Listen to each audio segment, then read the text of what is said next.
Hello everyone, welcome! Let me take you to the just chatting screen. Hello! Wow! Welcome! Wow. Oh my god, why do I have 2-second anniversaries now? Second anniversary. Second anniversary. Wow. There we go. Is that because second squared or? it's because I have to It's 'cause put. It's because of where I had to put things. Okay. It's the second day of the second anniversary. That's right. Yes! Yes, hello everybody, welcome! Bingo! There we go, the bingo's working. The bingo's working. Let me make the reactive a tiny bit smaller. Hello everybody. Let me say hello to the people in chat. Hello, Coleman, TPR, Color Clad, Techno, Fonty Flog. Welcome. Welcome, every pony. Everybody hated that. Yeah, I was gonna say bye. Yeah, I was about to divorce you. Yeah. But yes, welcome everybody. I am here for the second day 2 of my second anniversary. With my lovely wife Sonomi Khan. Hello. And my dreaded antagonist villain and all around horrible, disgusting person that should get out of my life, Captain Hurricane. Hi, that's me. I'm a wonderful, cute, beautiful hedgehog who's never done anything bad in his life. You've never done anything wrong in your life. No, absolutely not. Just like Vriska Homestuck. Sorry, I'm too old to have ever read Homestuck. You're 3 years old. You're a hedgehog. That's right. Okay. So today we're hanging out. We're gonna hang out. What's gonna happen today is thus. I have prepared a presentation about that. I promised this when we did the VTuber SummerSlam. Let me check. I think it was from that. I promised a 5-star stories PowerPoint presentation. Oh yeah, let's go. And Yeah. I don't know shit about 5-star stories. and you're gonna learn. You're all gonna learn Hell yeah. today. You're all gonna learn today. We're gonna have fun. 5-star stories. Do you mean the Gosei Sentai Die Ranger? Die. I mean, Okay. there's nothing wrong with. Ranger. There's Die Ranger. There's nothing wrong with Ha, Die Ranger, ha, but Ha. I'm done. yeah, this was like the $600 goal at the VTuber SummerSlam, which was met with a generous donation from VTube Studio. Hello, Sheila. But yeah, so yeah, folks have heard me on streams ramble about the 5-star stories, and because of that, I promised a PowerPoint, and this is that PowerPoint. I've spent all day on it. And it's just a general overview because this is a manga that's been going for 37 years. Wait, 37? 1986? 37 years. It's Yeah, that sounds right. yeah, even though it is only 16 volumes, they're dense with Jam-packed. world building, jam-packed with storytelling and world building. It's a very complex world. And I didn't have time to even talk about the origins of the 5-star stories, like in our world and as a piece of art. So I'm gonna talk about it a bit, just like rattle it off the top of my head when we start. But yeah, I'm not the most knowledgeable. I might make mistakes, and also I haven't fully caught up with the books. I've read volumes 1 to 10, and also a few years ago. So How many are out in English again? only 10, and I've read those Okay. 10 in Italian. I'm gonna talk about about you got that. Italian. But again, if I forget to talk about the manga availability, we can talk about that. Please remind me because I don't have it here. Thank you so much, Sheila. But yeah. So, and I really want you guys to read it. But but before we start, I don't know how's everyone doing. I am still recovering from that Lethal Company collab last night. Pixie clipped a lot of it. It was I'm really getting into that game. I gotta tell you, it's really fun with friends. of Yeah, I course. need to play more of it. Yeah, We let's need do to it. make it a regular thing. We need to sort out this 8-player mod for it or whatever. Yes. Sounds We need to do that. ridiculous. Oh, next year is gonna be fucking lit, chat. We're gonna we have so much shit in the works. Right, Skylar. Techno, the trick is just read the Wikipedia article, but have like a really high turtleneck jumper on. No. Okay, before just- we start. You just say it with confidence. Find articles that no one else has read on it, Yeah. Well, and just read those. see with a niche subject, at least niche in the English speaking world, like 5-star stories, it's very easy to do that. So I'm going to forefront this by telling you this information is A, from the top of my head from reading the manga, B, from having read the English edition and just like cross-referencing it, and C, from an old website called Gears Online, which used to track a lot of like niche mecha anime and had a very comprehensive a very comprehensive page on the 5-star stories that is sadly very out of date because it's before the Gothic Maid retcon, and we will get to the Gothic Maid retcon. When this is done, I guarantee you that you will be able to confidently tell your friends, I know what the Gothic Maid retcon is. Even if not right I now. don't know what the Gothic Will- Maid will I- retcon is. Will I be saying it like, oh well, yeah, I know the Gothic Maid retcon, or will I be saying, yes, I know the Gothic Maid retcon? It depends. That is a very subjective thing because, for example, I just call it the Gothic Maid retcon. For me, it's matter of fact. Also, I'm amazed that you know it, Sano. Maybe you've heard me talk about it. I've heard you talk about it. Yeah. But for example, I know Giselle doesn't like it because it's very divisive in the at least in the English-speaking fan base. I don't know. Can't speak about the Japanese fan base. But Cap, Sono, how are you guys doing today? How are you? Good. I'm vibing. I'm chilling. I'm living in Pokemon hell. Of course, a hell of your own creation. Always. Oh. Yeah. Sorry, I took a bite of burger at the exact wrong time. Hi, yeah. So I was telling you, Maru, the other day. I'm good, by the way. I spent a bit of time back at Mama Hurricane's house, and Nice. you know, had cooked a mean turkey. I cooked very good turkey. That's my thing. You know, people don't like turkey just because they never had good turkey, and I cook a good turkey. But anyway, so one thing I mentioned to you, Mario, was that I said where your parents lived. I won't say it on air because I don't know how much you revealed. You know, in Space Station Mamma Mia, wherever they're based. It's Space Station. Spaghetti or No, whatever. it's Space Colony Oregano. Yeah, it's Space Colony Oregano now. Hilariously, Yeah. that's not even like much better than what I said. So yeah. Anyway, and she's like, ooh, and she kind of like exploded because apparently she's one of her favorite places in Italy. Sorry, in Space Colony Oregano. She's going there this year, and she said, oh, you need to marry this person. She said. She generally said this, and I was like, like, how do I explain to her, you know, 2 years of me just like taking the piss out of you? Also the fact that you Whoa, slow down, cowboy. Your mom, not My mother, Para, yes. not Para, but your actual Mama Hurricane. Yeah, Mama Hurricane was like, you should marry this woman because she's Italian. Something like that, yeah. That was the entire prerequisite for me to marry Apparently, you. yes. Can I ask very kindly, what the fuck is wrong with your mother? Well, nothing I really want to talk about on air. Let's just put it that way. There's a long Okay. story- there's a very long story there. I'm sorry. It's fine. Don't worry. But also, so I was like, Mum, no, she's gay. So she replied, oh, your sister's newly single. And I was like, oh God, no. I think my sister's too good for Mario. Let's just put it that way. No, okay, first of all, fuck you. I am good enough for anyone. TPR, thank you for the hydrate. Thank you for the hydrate. Reminder for people to hydrate. I just hydrated while couple's talking. Yes, I'll have some.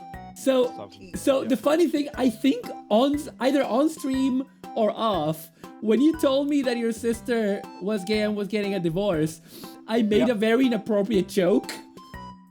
No, I don't think you did. I think I immediately said. Don't think about it. Don't think about it. Oh, don't think about it. Exactly. Yeah. I think that was the joke. But I continued it. I said something like, "Oh, you sure? Do you have her number?" You know.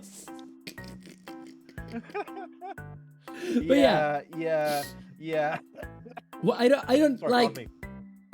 I think I want your mom to proactively get me someone to date. That would be funny. But not your That would be sister funny. though. Not your sister though. No, again, she's too good for you. She'd take one look around your flat and be like, oh God, I'm dating my brother. Yes. Although I guess you have more Transformers toys than I do. Anyway. Yeah. No. Yeah, that's a good idea. Yeah, I'll just. Oh, you know, do you know anyone up in Space Colony Caledonia? Then you set them up. Set them up with Maru. Good lord. Good lord. Yeah. That is very funny. It was. That is. I wish I had a camera on my face when she asked me that I should marry you. I was like, a look of immediate just no, and you know, no. Well, all the offense, Maru, no, and also just like, how do I describe our relationship? And I was like, no, she's a lesbian. Yeah, that just does it. Sure, whatever. Yeah. I just can't with this. I just fucking can't. Yeah. With it. Yeah. My God. Okay. Anyway. Yes. Oh, that is very funny. That is Yes. extremely funny. Everyone clip that to make sure we have proof that this would never be a thing. And again, also you're married. You're married to the person. Yeah, sitting you're right next married. to me. I'm right Yeah. here. Yeah. Yeah. My Also wife is right Italian. here. Also Italian. Also Your Italian. Your extremely Italian wife. My very Italian wife. Yeah. So, God, that's so I fucking have funny. immediate family with Italian citizenship. There you go. Which probably means that you can get it. It would probably be harder for me because I'm less Italian All right. than my aunt. And it took her Fair like 7 years. Yeah. Oh God, no. Yeah, too long. Yeah, my family, we did our citizenships in like the 90s. So, but it was also easier because my dad was already a citizen by being the son of an Italian born citizen. So Yeah, see, that's well, actually, I think my dad and his sister might be second generation or first. My grandparents, may not have been born in Italy, but their parents definitely were. I'm not sure about my grandparents. I'm not 100% on that. After hearing about all my because where I grew up, there was a large immigrant Italian population. For whatever reason, I'm sure there's a reason. I never looked into it. I had some pretty good Italian restaurants there though. But lots of friends who had dual passports. I was like, oh yeah, you know. So I think here, if you had a grandparent, that was good. That was good enough to get one. I thought, oh yeah, my grandparent was from the Netherlands, Space Colony Tulip or whatever the fuck we're gonna call it. Space Colony I looked into it, and you lose your Dutch citizenship if you haven't lived there for not many years. So there was no chance of me getting. Wow. Wow, that is horrible. That is so horrible. I mean, it depends if you have citizenship in the country you're in, which my grandpa Hurricane did. So it was a two for thing. But yeah, they're yeah, fuck it. But also the Dutch just don't care because they're yeah, we're a tiny country. No one speaks our language. Go out and have a better life somewhere else. Yeah. Wow. Okay. But yeah. Sorry. Moving things back. What we're gonna do? Yes. Sorry. I'm sorry. We got off track. So for the 5 stories today, we're gonna do the presentation. I can't predict that lasting more than an hour, and then we're just gonna build some gameplay while hanging out. We're just gonna hang out. Before we get started, thank you for the headbutts. I wanted to remind people about the Wheel of Batsus, which we're gonna spin once an hour. But the also Wheel of Batsu.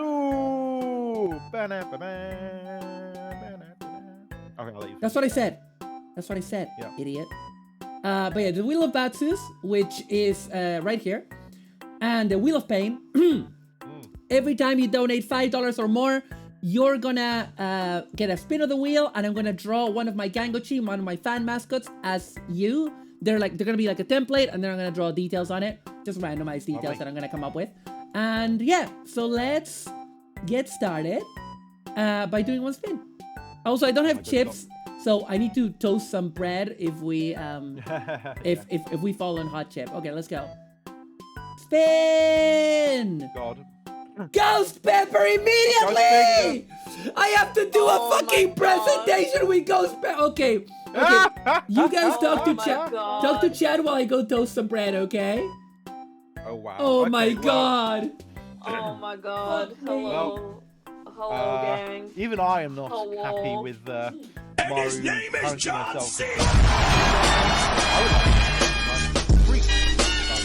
Maru does, so yeah. No. How hot are the chips that you normally eat?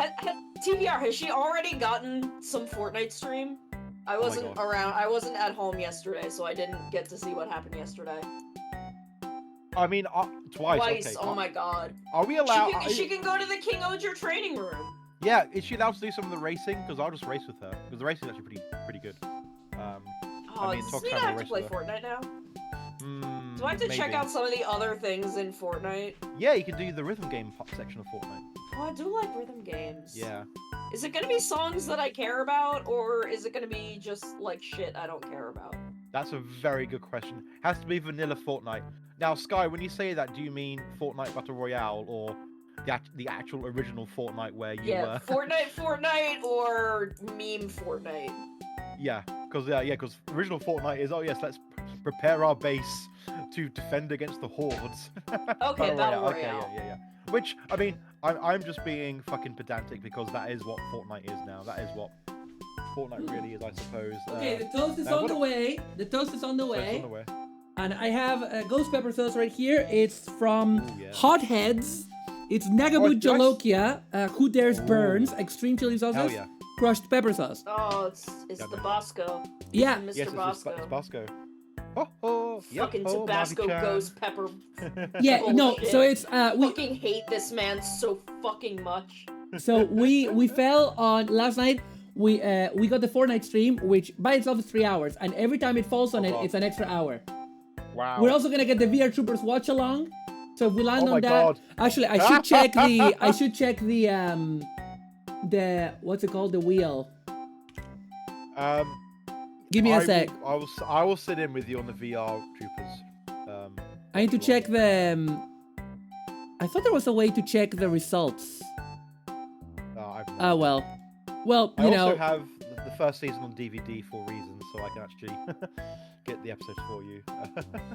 No worries, no worries. But yeah, so basically, Chad, we're gonna do once an hour, and we're also gonna do whatever. Oh, Coleman, thank you. I'm in. Thank you. Let's go. Here's another spin while the toasts.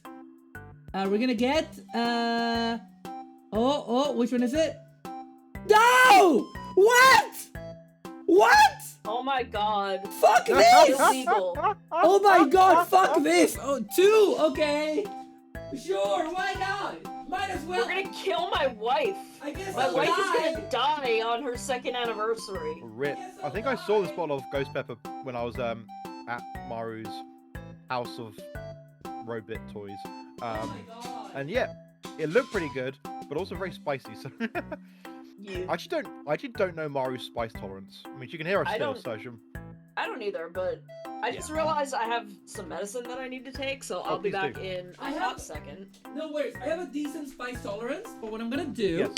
is I'm gonna take some heartburn medication.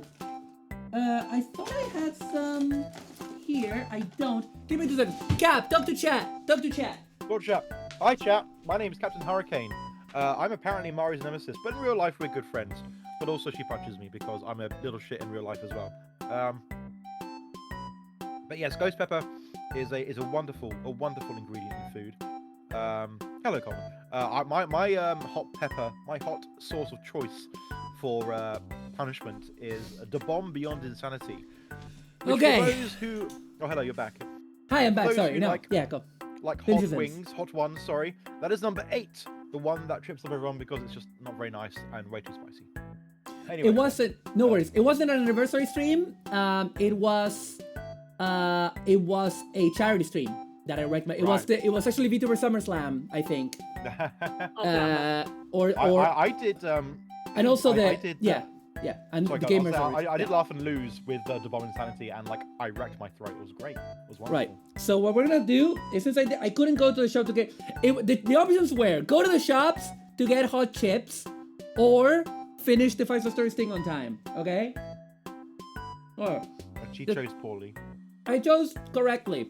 So what we're gonna do is we're gonna do 2 chip-sized bites of this piece of bread that I just toasted. I'm just eating it I wanted to check because I freeze my bread Okay. and this bread is thicker than normal, so I just bit it to check that it's cooked all the way through, and it is. So Fair enough. It is good. okay, so we're gonna put. I like. Oh I my like god, bread that is a chips. lot. Oh my god, that is a lot. Oh my Oh, god. Oh no, well, no, no. Oh, okay. no, no. Well, it's been great to know you, Maru. Let me get a knife. Let me get a knife before I got the sword. Do you have any last words? Do you have a will we should know about? Sono, I love you. I love you, wife. Oh my god. Gone. This stream is already off the chain. Okay, I'm just gonna eat this double dose. See it in one go, no problem about it. Don't worry about it. Don't worry about it. The English-speaking Here we video go. community will never know about 5-star stories because Maru died. Yeah, no, because I now have to do this presentation under the fucking effects. Here we go. Here you go. Let's go.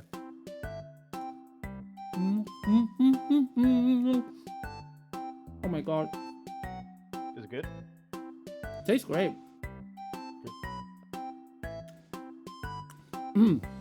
Oh no.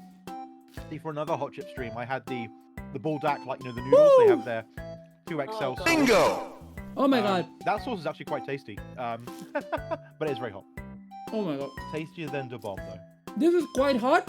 Ooh, my Okay. mouth. Oh my god, my entire mouth. Oh my god, my entire mouth. Okay. Well, that's what she said. I mean, Have I mentioned I don't have any milk? oh no. Oh, Oh honey. no. honey. I didn't have time to go to the shops. I just came back yesterday. I live Wow. alone. Let me. Woo! Ow! Woo! Ow! Going Ric Flair here. I'm eating some bread to help myself. Please make sure it's not some of the bread that you've toasted to dip into hot sauce. No, it's the same bread, but this is the okay. bit that doesn't have hot sauce. So. Good, good. Oh my god. Oh my Send god. Mara a gallon of milk. Yeah, Alright. I'll just quickly fly some over to her. Okay. You know what? Let's get started. Ah. Oh my god, I hate myself. I hate myself. Oh, there. Oh my god. Oh You my know, god. it's all for the gram, Mara. It's all for content. Oh, it's all for the. It's all for the so that I can get the, my trackers and all that. Where the fuck are the? Where's the? Why can't I find the thing that has all of your reactives? Oh my god! Ow! Ow! Ow! Okay, there it is. Ow! Ow! I'm in honey. pain. Oh, I'm honey. in pain. Okay. Oh, all right. I'm okay. Oh yeah. We'll I'm do okay. like five quid, 5 squids, £5 squids, and we'll definitely land on milk and not more hot chip. Oh my god. Oh my god. Oh my god. I would have gone to the shops. I'm just a loser, okay? No, that's fine. Ah. Ooh. Hee. Ho. Woohoo. Okay. Oh, man. Okay, here it is. Oh my god. Hang on, I Can need you to. share it with us as well? Yeah, I will. Oh my god. Next reel of pain just for the sponsors, Mercy. Amazing. I'm gonna share it with you guys. Yeah, what there about it the is. glory of the losers? Or what Oh was my the one God. you liked? The fan translation? Glory. Wasn't it like Glory of the Defeated? Yes, which I think is probably better. Yeah. Oh, hang on. I think this track is better for what we're going for today. Okay. It's called Lesson. Okay. I'm gonna have to make myself smaller so that we can appreciate the PowerPoint. Or I could make the PowerPoint smaller, I guess. That would be smart, wouldn't it? We don't expect much from you, Mara. Don't worry about it. Fuck you. Get fucked. I'm gonna make it smaller. Oh. Oh my god, I'm gonna make it smaller. Hang on a second. Hang on a It's already minute. started. Yeah, it's Mama Nagano's 2nd anniversary. That's right. Okay, there we go. Now we don't have to worry about anything, and I can be enormous. There we go. Are you saying that you have to? Okay, can you see it on the Discord? Yeah. Yes. Okay, so anyways, welcome everybody to Mario Melandro's Public Breakdown, aka an extremely normal PowerPoint presentation on Mamoru Nagano's The 5-Star Stories! Okay. First question. What are the 5 stars? We're gonna find out. That's what the We're gonna find out.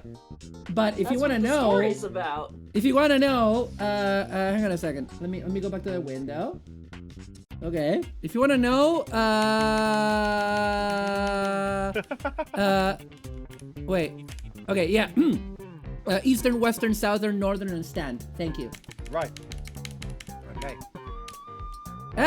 What is happening? In the Joker-fied Star Cluster. Okay. Mamoru Nagano's 5 stories. What is the 5-star story, or are the 5-star stories? Look at that little guy. You guys need, Dude, you guys need to ask that the question. Read the question. what are the 5-star stories? What are the 5-star stories? I'm What's that glad. little dude? I'm glad that that. What? Mario, Interrobang is Interrobang, not Bang Tero. Die. so Die. it's Die. Die. Die. Die. The little guy is called Sueso. He's a baby dragon, which means that in the future he's gonna become god. Hell yeah. Yeah. But yes, anyways. Give him a little hot cocoa. Yeah, a little hot cocoa, and there we go. Don't worry about it. And her name is Atropos. We're gonna learn about it in a She bit. one of the robots? We're gonna learn about that in a bit. He's gonna open the door to darkness. Sort of. Hey, Don't mind fellas. me. Anyway, Talk about Mamoru the Mamoru Nagano's The 5-Star Stories is a manga that has been in publication since 1986 and is still ongoing. It has Look at that 16 collected volumes. Yeah, this is Mamoru Nagano in the 80s. There's a picture in 86, actually, the year that the manga started. It's from the Zimmered blog. I recommend that. I think sorry? that same image is in there's an American new type. New type got published in America Yeah. for a while. Yeah. And there's a book of interviews that are from the first decade of when it was published in the US, and I think they used that same photo of him. Hell yeah. Oh, I need to get that book. I mean, honestly, if I had that photo taken of me, I would be using that as my profile photo for the rest of the time. Yeah, because it's insanely cool. So I recommend people read this article from Zimmered blog because there's a lot of references to there's a lot of music references in the 5-Star Stories that I'm not gonna cover, but that Mamoru Nagano puts in there because he's a big rock guy. He's a big prog rock guy, you know. So yeah, that's in really? there. I can tell. I can. Yeah. Same joke, same brain. Sorry. Okay. Yeah. I can tell. Look at him. New chapters of the 5-Star Stories are published in Kadokawa Shoten's New Type magazine since the beginning of the magazine. Of time. The genre is epic science fantasy semi-anthology series. No problem about it. Don't worry about it. Cultural impact immeasurable. Oh, we'll be finding it about this Unknown. immeasurable cultural Yeah. impact. Absolutely. But yeah. Before we continue, does New Type normally publish like mecha stuff, or is it just like a mixture like other mags? New Type is a general anime magazine, so it's generally publishing stuff about like the latest hot anime, whatever like the big anime is.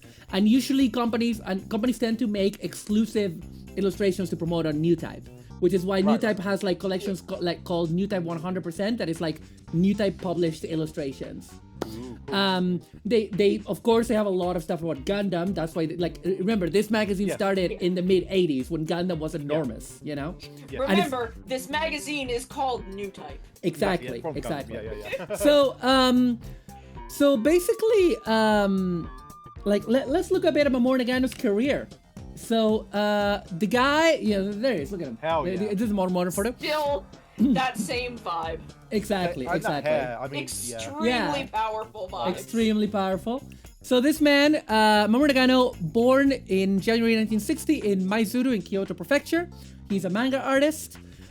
He selected works. Manga he hasn't done much. He did Fool for the City, which was his first professional manga that I think also got published by Kadokawa Shoten, and the 5-Star Stories. I'm going to talk a bit about his career and about how he ended up making the 5-Star Stories in a second.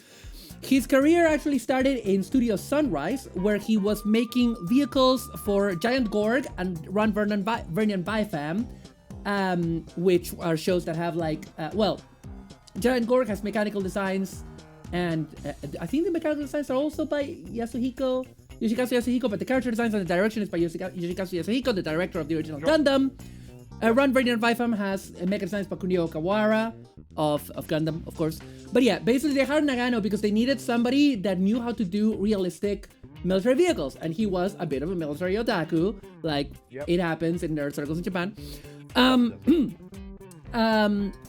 Later on, he would work on Heavy Metal Gaim. We're gonna cover that in a second. This is important.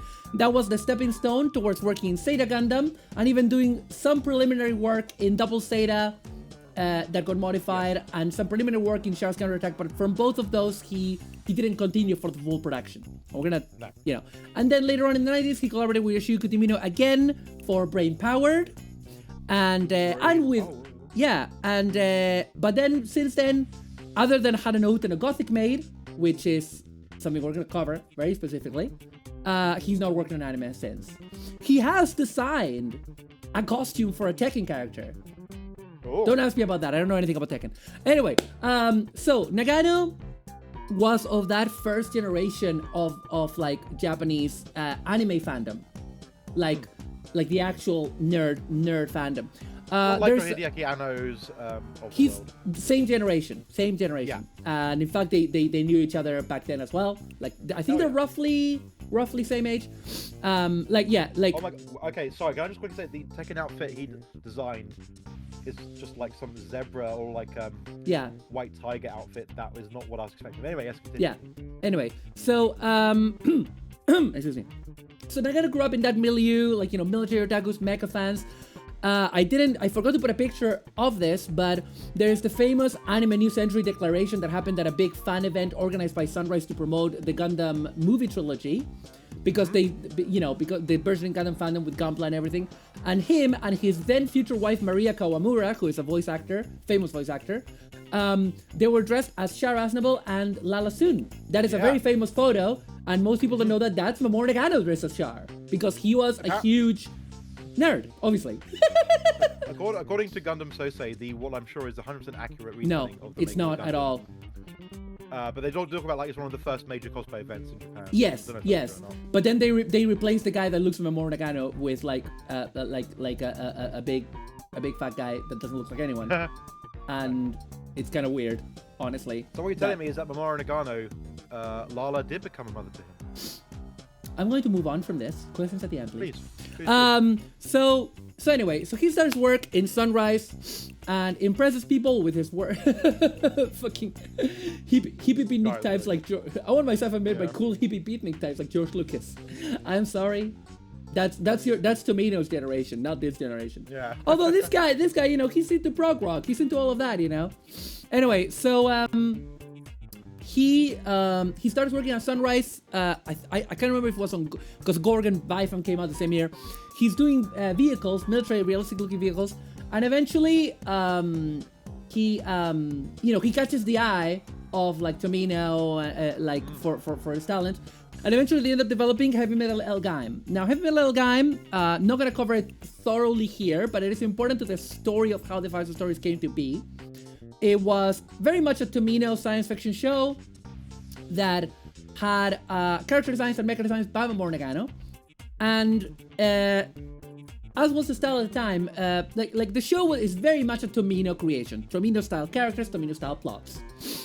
Political conspiracies, whatnot. But a lot of the visual aspect was Nagano. And what ended up happening, as was the style at the time, with a lot of mecha productions, he, in an official L-Gaim book that I own, that is really quite rare, like they were releasing the sort of the guidebooks, right, for the shows, like, you know, episode guides and stuff. And in, I think it's like book 3 or something, Nagano uses the first, like, the color pages that start the book are a whole bunch of Nagano artwork with a whole bunch of text in English further describing the timeline of, like, L-Gaim. And this is not, like, quote-unquote canon to L-Gaim. This was more like his version of L-Gaim. Like, he was extrapolating from stuff that was in the show and then, like, making something much more complex. And he called this the 5-star stories. Oh. And it had like a huge comprehensive timeline and a bunch of artwork that has been repurposed as 5-star stories artwork. And that's how it started. But what I always warn people about, a lot of people, and I was this as well, they see the similarities between early 5-star stories, or even some later stuff, and L-Gaim, and they think, oh, I can just watch L-Gaim and I'll get the gist. And I will tell you, L-Gaim is not like the 5-star stories. It's a decent show. I like it. I like the way it feels or whatever, but it's much more of a traditional Yoshiyuki Tomino show. Young gang of rebels fighting an evil empire. The evil empire is full of factions that fight against each other. It's a very cool show. It's very fun. It's not the 5-star stories, even if you will find some aesthetic and character similarities in the 5-star stories. Okay? So that's why I'm not covering it today. It doesn't work as a replacement of the comic. It's a very different vibe. It's a good show though, so you should watch it. So that's Mamoru Nagano. Now, what is the story about? It is the TLDR. It's an interstellar epic taking place over thousands of years about the life and times of knights, their Fatimas, conflicts between kingdoms, ancient magic, warring gods, and the ultimate destined collapse of all civilizations. The comic has a few threads that it jumps between, with the most prominent being the tale of Amaterasu no Mikado, aka Lady of Sop, his wife, the Fatima Lachesis, and the ultimate fate of the Joker star cluster, which is where our story takes place. It's sometimes called the Joker Galaxy. I don't know what the actual translation is. I'm going with Star Cluster. And if some of those terms came at you real fast, don't worry. Yeah. Because we're doing it. We're gonna do that. But first I want to talk to you about the prologue, because I feel the prologue is set up to teach you a lot of these concepts really quickly in a way that is comprehensible with the story. So the prologue happens in the planet Juno in the year JC, Joker's calendar. Joker calendar. Oh, I love that Batman story. What? What did you say? I said I love that Batman story. Joker's calendar. Shut up. Die. So the in the planet Juno in the year 3960, the Colus dynasty of Juno has fallen to the forces of Amaterasu's AKD. That's like the name of a country, which I'm going to talk about later. There'll be more later. There'll be a test. Gerard Simeon, the last knight standing from Colus's forces, who is also known as the Black Knight, does battle with Mirage Knight Kara Critharis of the AKD's Imperial Guard, and upon Simeon's defeat, Amaterasu has gained control of the Joker Star Cluster. And that's the What? You beat the monkey. That makes absolutely no sense. What the fuck are you saying? Simeon monkey. I'm gonna mute Cap. Okay. Forcibly removed. So, the reason why it's a good introduction is because this takes place like in a remote area of the planet Juno, where you have these knights doing battle, and you have. Can you see my cursor? I wonder. Hang on a second. Can you see the cursor? Yeah, you can see the cursor. Yeah. Here, I know that because of the stream you might not be able to see them super well. The white robot is a LED Mirage from Amaterasu, and the black one, which is here, this is a close-up of the faceplate of it, it's Vatshu the Black Knight, piloted by Gerard Simeon, and up there is Kara Critharis.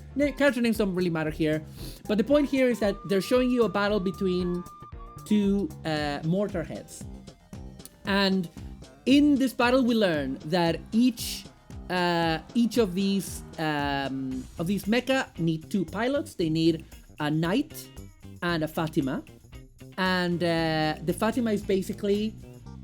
Oh, we're gonna look into that in a minute. But they're basically androids, kind of like biomechanical androids that are created to be sort of the CPU of the mortar heads, because mortar heads are ridiculously complex mechs that can move at the speed of light. Some of them can teleport. Some of them can do all sorts of crazy shit. They have like they feature an engine that gives them almost unlimited energy, and this introduction basically shows us that a duel between knights is an honorable affair, but also a battle to the death, and ultimately, like this, the Black Knight was just fighting for his honor because the kingdom of Colus had fallen.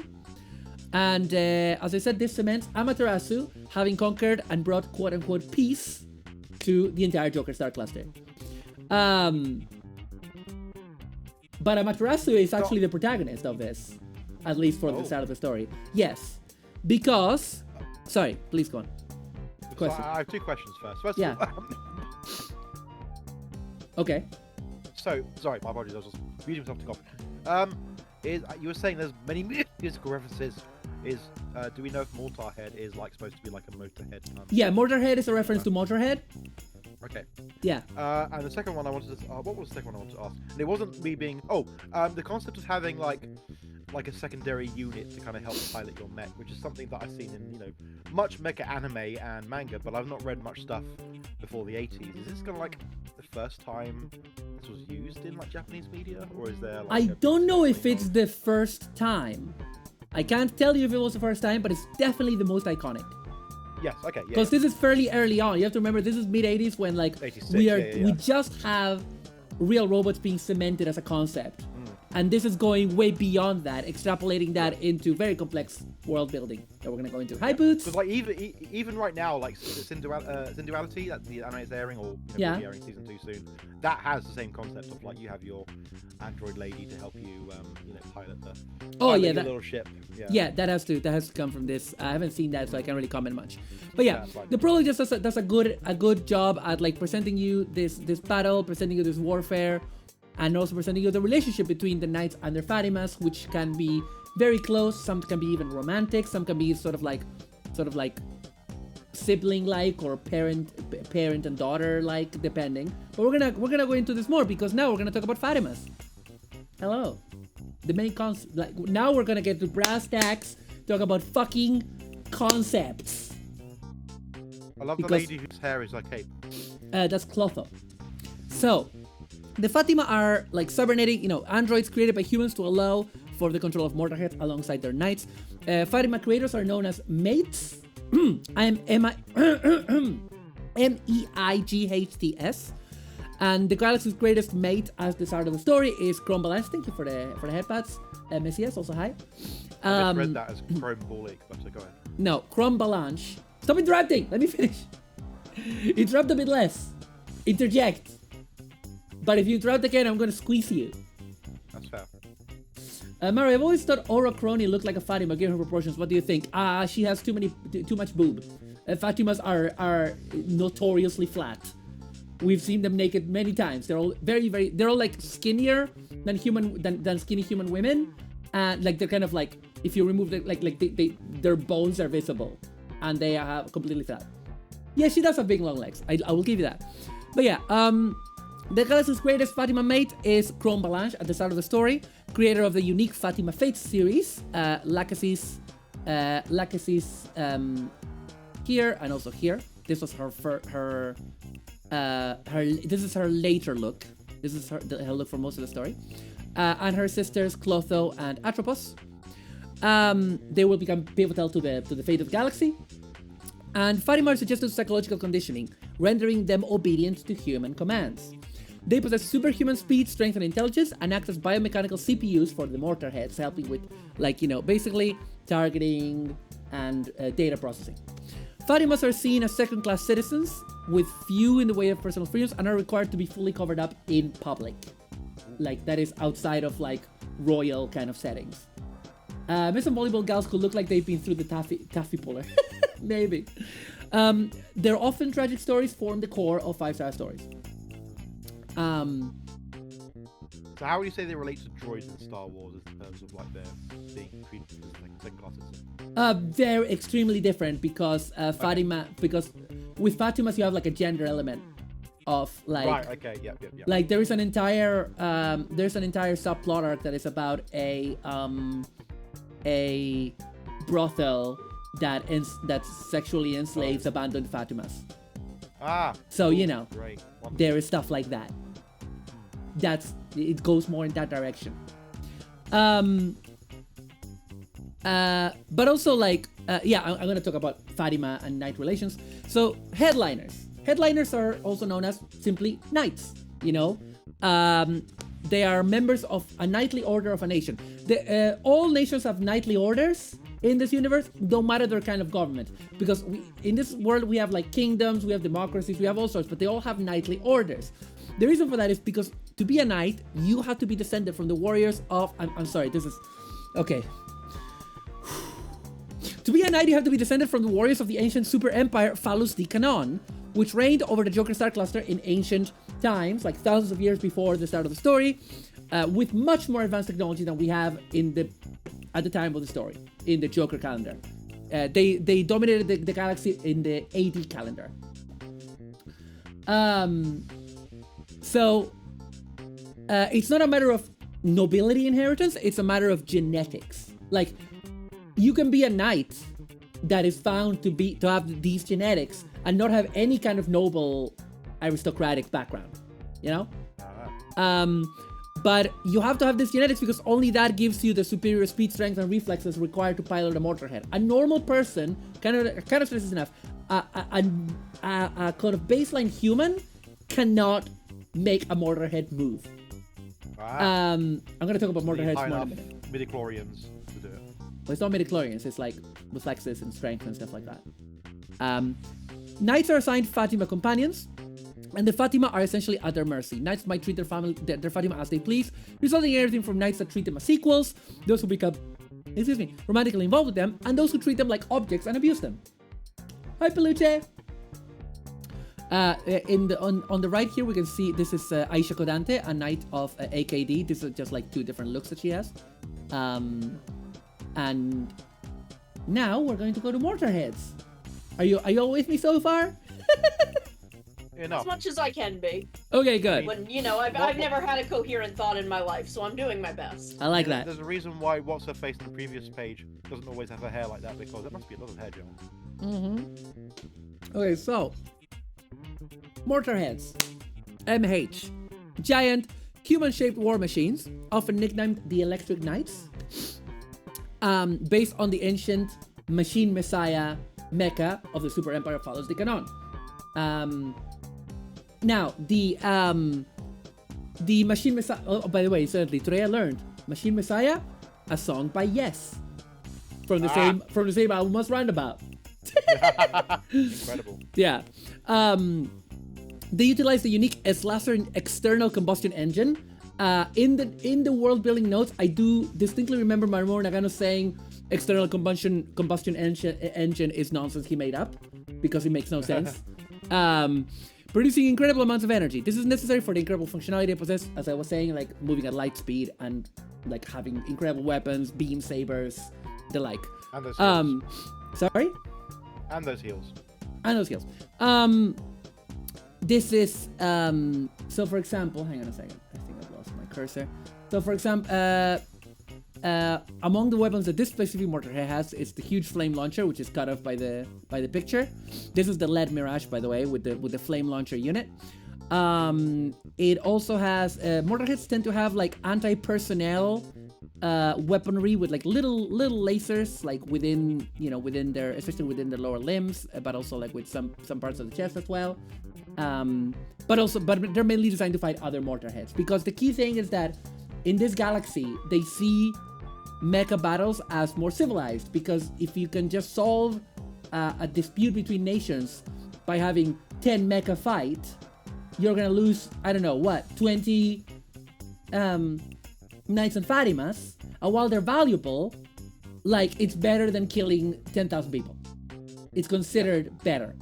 So for them, conventional warfare does happen, but it happens way less.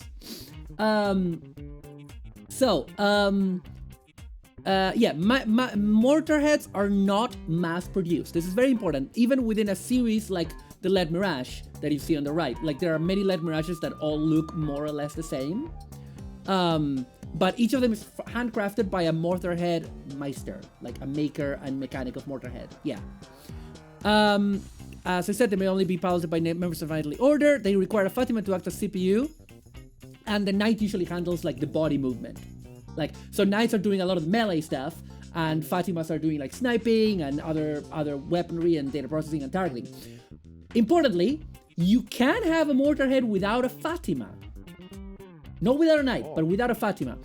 There are artificial Fatimas that have been created called a Tramel. Basically, they look kind of like a brain features thing that you put in the Fatima cockpit and connect up. It is seen as completely inferior to even an average quality Fatima, and it's also seen as kind of crass. It's kind of like, oh, your nation can't even get a fucking Fatima. Like, are you that cheap? You know, that you can't afford a Fatima Might in your employ. But yeah, the LED Mirage is one of the most popular, possibly the most popular design in the English-speaking sphere from Five Star Stories. We're gonna talk about it a bit later. We're gonna talk about a lot of stuff later. Aren't you excited? Put me in, put me in the robot. I am vibrating with excitement. Let's go. Okay. I just put in this page just to show you. This is not the internals of the LED Mirage. I'm pretty sure this is not the LED Mirage, but just wanted to show you that they have like complicated internal skeletons. This is something that Mamoru Nagano pioneered with El Gaim and later put in Zeta Gundam, the idea of like a mecha being an internal skeleton draped with armor. Yep. And also this, you see this close up here, this fresco with a Fatima next to it for scale. This is the leg of a LED Mirage.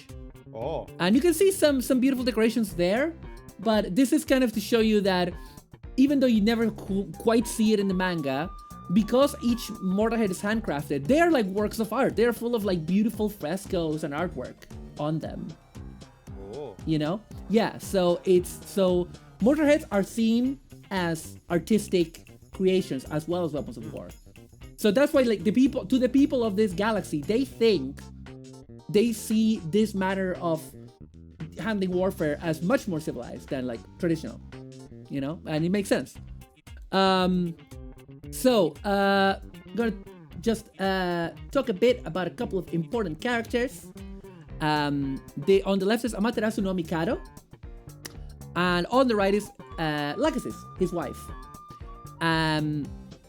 Amaterasu is the principal character that the story revolves around for a lot of it, but the way the first story is structured is that you will have sections about Lachesis and/or Amaterasu, and then you'll have bits about other countries and other people that may intersect with that story later on, but sometimes you might spend years not seeing these people. Because at the beginning of the story, the narration says, this is the tale of Amaterasu and Lachesis. And they keep saying it, by the way. The narrator has kept on saying it, at least the 10 volumes that I, like every now and again, they keep saying it. But I think, hi, Mallory, welcome. It's okay, don't worry about it. But yeah, but even though the narrator says it, I feel that Mamoru Nagano trolls the audience quite a bit in the manga. You know, it might sound like this is like a humorless epic. No, there's a lot of comedy in this thing. Which is wonderful because kind of it alleviates the tension a bit, you know, of like a complicated, interstellar story. But like the story is not just about them. It's basically an anthology revolving around them and a lot of other things. But also sometimes it's just not about them at all, and it's stories that don't concern them at all in the setting. That's why I call it a semi-anthology. Right, sure. And that's why people who are into the fandom, they're like, remember, it's the 5-star stories, plural. And it's called that for a reason. So, I will talk a bit about their backstory soon. But because we've just hit the first hour, we need to go to a quick 3-minute ad break. And then after that, we're going to do another spin. The hourly spin, remember, ! Donate. You donate $5, I will draw a little Gangochi off you, and you get to spin the wheel of punishment, and the money goes the wheel of punishment. And the money goes to helping me save for VR trackers for a 3D model. Thank you. But yes, we're gonna go to a quick ad break. It's gonna be 3 minutes. I'm sorry, I'm kind of doing this now because of money. So you guys. Get yourself a drink, get yourself a bio break. We'll be right back with more of the Fast Stories PowerPoint. Thank you.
Hello, welcome back. Welcome back. I have Sono and Cap are still on their quick little bio breaks, but we're gonna do the wheel spin. Thank you, Mallory, so much. Another things were recently awake. Thank you so much. Thank you, Mallory. Thank you for your donation. We're gonna spin the wheel twice, once for the hour and once for you. Where Dokuka, Batsu wheel. There we go. And if I get hot chip again, I'm gonna, I don't know what I'm gonna do. Okay, let's go. Spin the wheel. Spin. Oh, are you back? Are you back, Sono? Sono, are you back? Hello? Oh shit, are we spinning the wheel?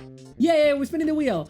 I just landed on ASMR for 10 minutes, so I'm gonna have to do that for 10 minutes. Okay. And we're gonna spin again. Spin. So we don't do ASMR mode, I think. Another made voice tweet. Oh no. Oh, made voice. No, Cap, you I mean, you don't have to do ASMR. I have to do ASMR. It's too late. You've uncorked. Okay, but ASMR. Captain. yeah, but stop. I can't start because I need to do another spin. Give me a second, please. Fine. Hang on. Fine. I need to do a made voice tweet. Is this something to do with the Maid Rebellion? No, made, I'm joking, M-A-I-D. I'm joking. Yeah, I know. And another spin because we just got a donation from Sheila. Let's see that motion. Woo! Thank you. Let's go. Ikemen voice for 5 minutes. Wow. Because you Wait, can Mommy's back. ASMR. Welcome back. I guess Ikemen voice ASMR. Yeah. Can I do them separate, please? I would like to do them separate, please. Thank you. Hang on a second. ASMR for 10 minutes. Okay, we need to do the made voice tweet. So for that, we're gonna do the same thing I did yesterday, where I just did it live. So my tracking is dead now. I'm sorry about that. So I need to do another made voice tweet, chat. Okay, so Cap and Son, I'm gonna ask you to be quiet while I do this. But chat can hear it. So I'm just gonna like yesterday. I'm gonna I'm going to fucking wing it. Okay. Okay. Okay. Here we go. Hang on. Let me mute the music so it doesn't get. Okay. Are we ready? Okay. Welcome home, Master. Yes, I know you would like a cup of tea, but yesterday was so fun, the two of us, and what do you say? I bring the tea to your bed. Thank you, Master. I think you're cute too. God, fuck me. No. Oh my god. Okay. We're back. You guys can talk now. Okay. This entire time, my cat has come in here and is like making noise, and I'm like, no, be quiet.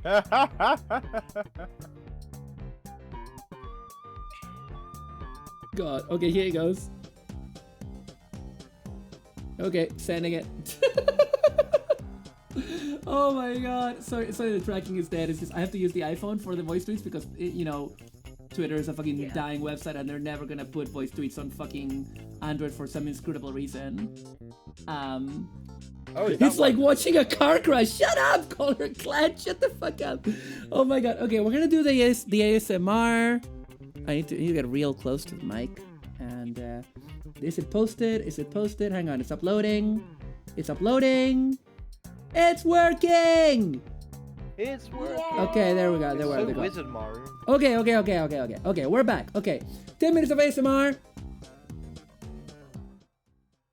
10 minutes of ASMR. I'm going to time myself.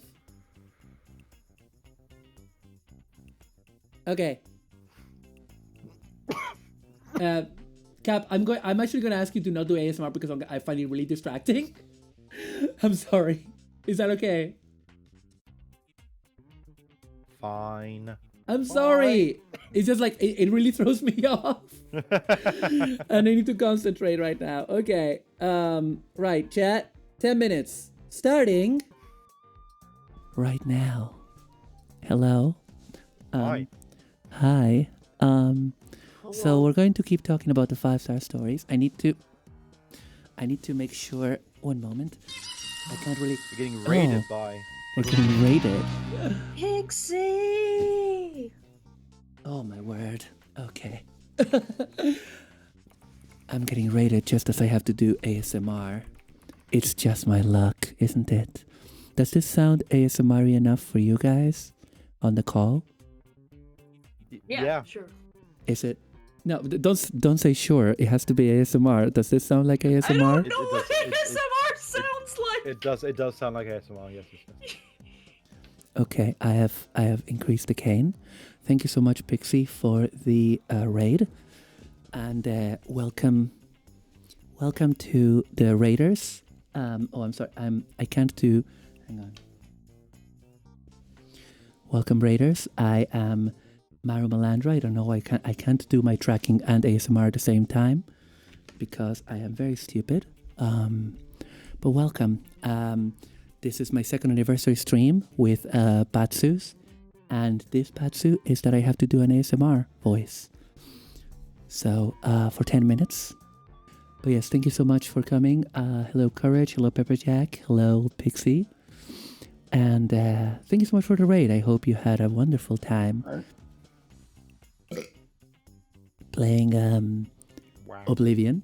Did you hear that burp? Yes. Beautiful. Nice. Amazing. So, yeah, this arm is not long enough for me to... Okay, what can I... Okay. And, so, thank you so much. I need to move where my phone is. Give me a moment, please. But yes, Raiders and Malandra, the delinquent VTuber. As if I'm the only one.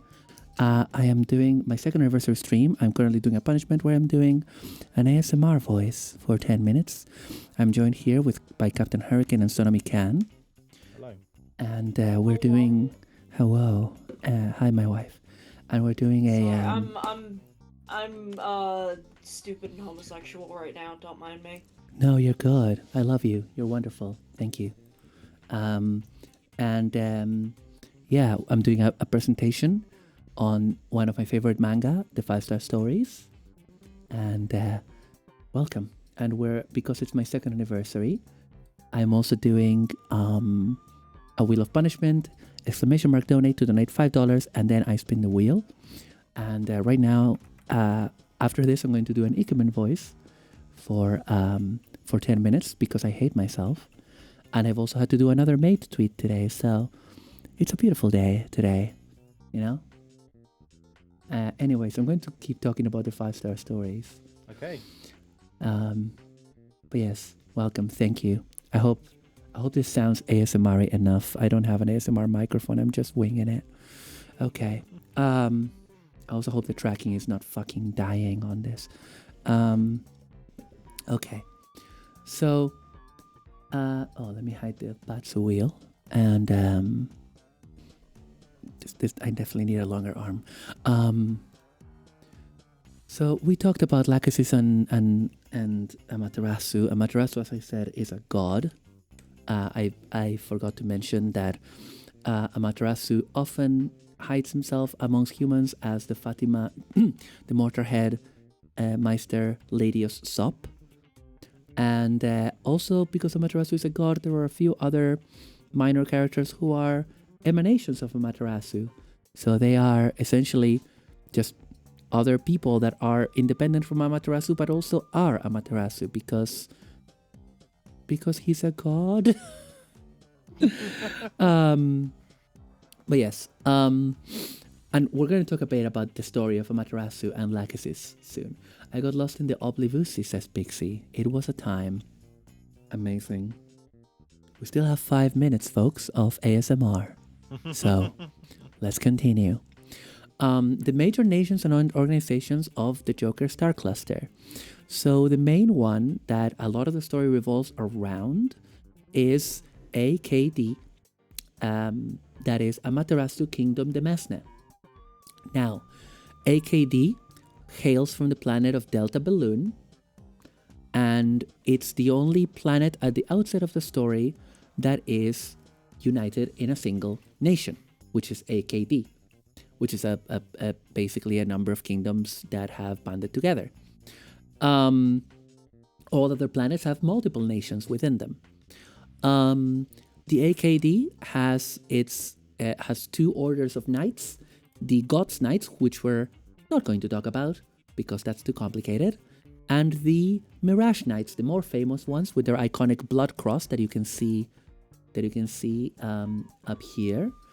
The Mirage Knights are also known as the FEMC, which is the first Eastern Mirage Corps. Eastern because it's in the Eastern Solar System. As well as them, we have the Great Union of Tran.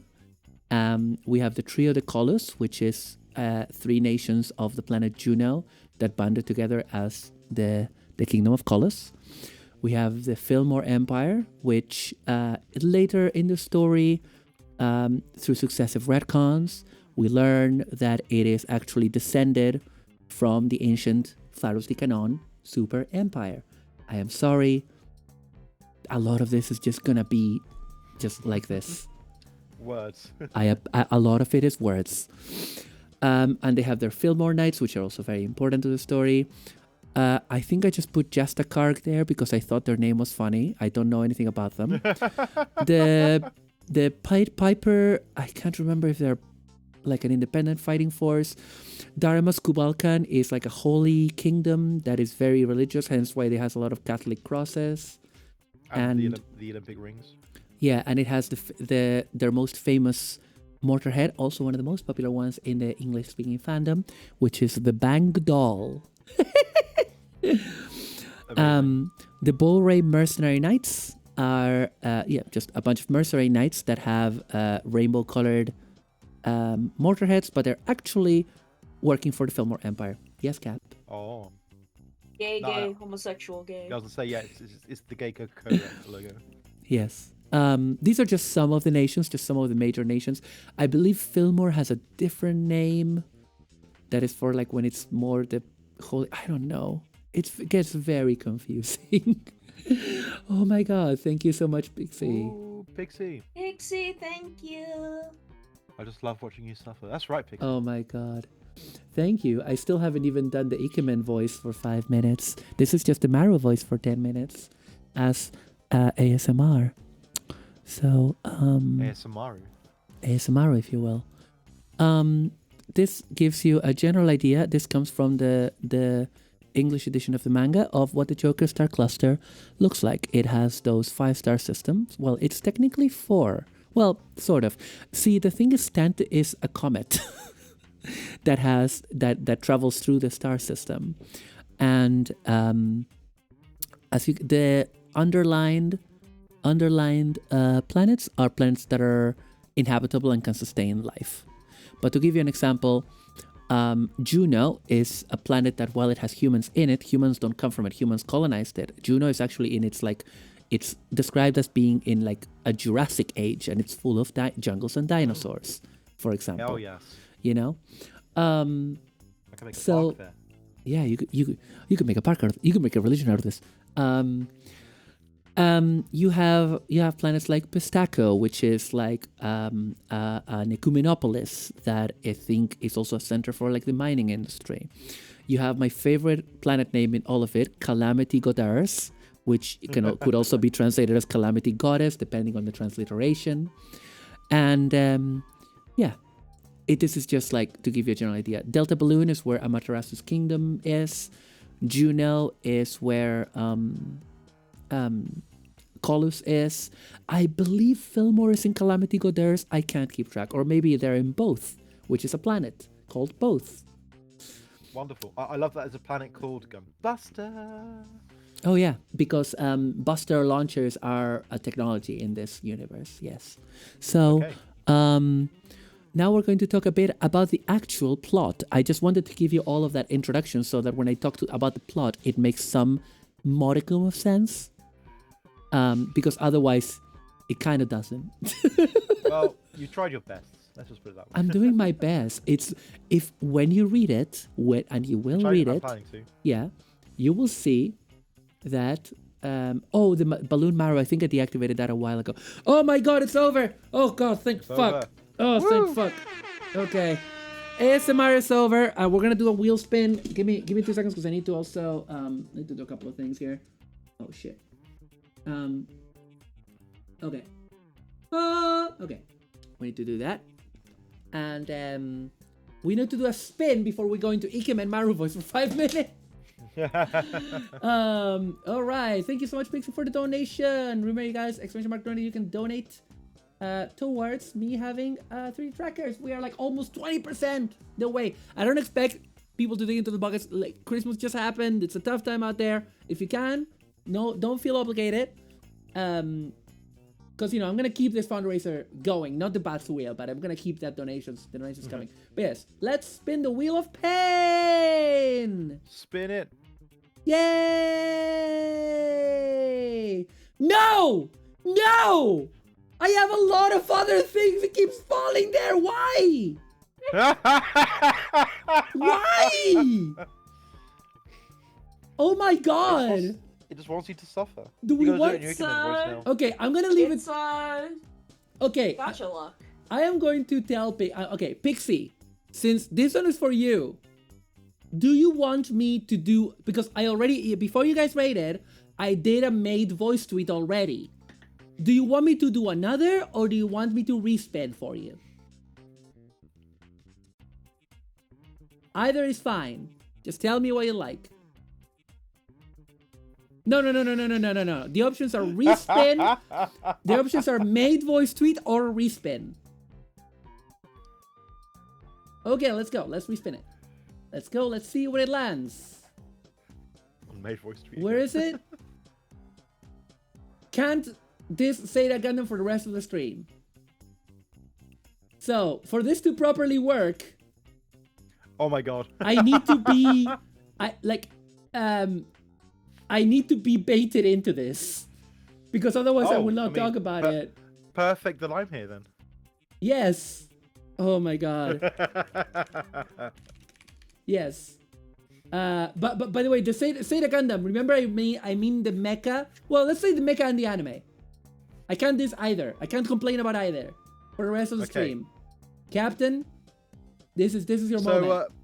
Mamoru Nagano, he has design for the head and the frame of the Zeta Gundam, and a lot chosen of over the far inferior Yakushiki, as you all know.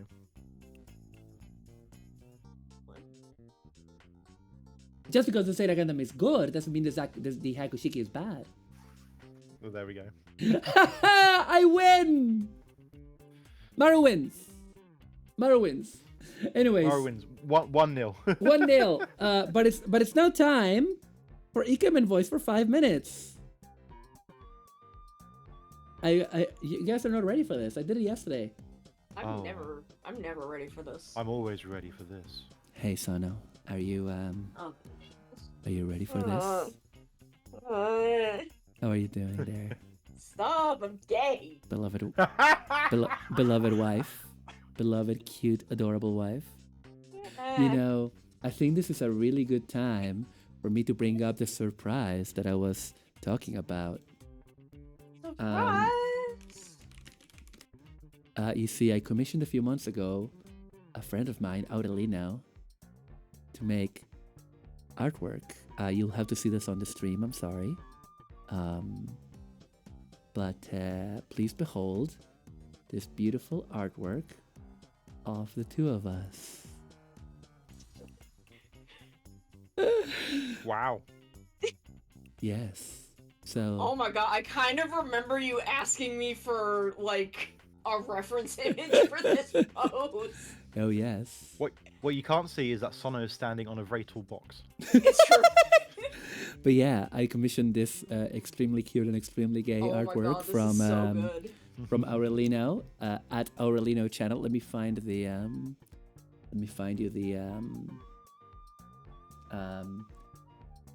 I don't have another window of Chrome open. Cap, can you look for? Oh, I'm sorry. God, I can't open God, it. it's so good. Sounds like a Gundam side story. Actually, no. Give me a moment. I can do this. There we go. I hate Chrome. And as I continue to do the Ikemen Maru voice, We're good, definitely. I am well aware of the reference. I am making the same joke, I assure you. okay, allow me to return to the stream, my sweet baby girls, and boxes are really popular right now. I've had to keep this secret for months, yeah, because Pixie knew about this. Oh, Yeah. it's so good! Oh You're- my god. You're looking very dashing, Sano.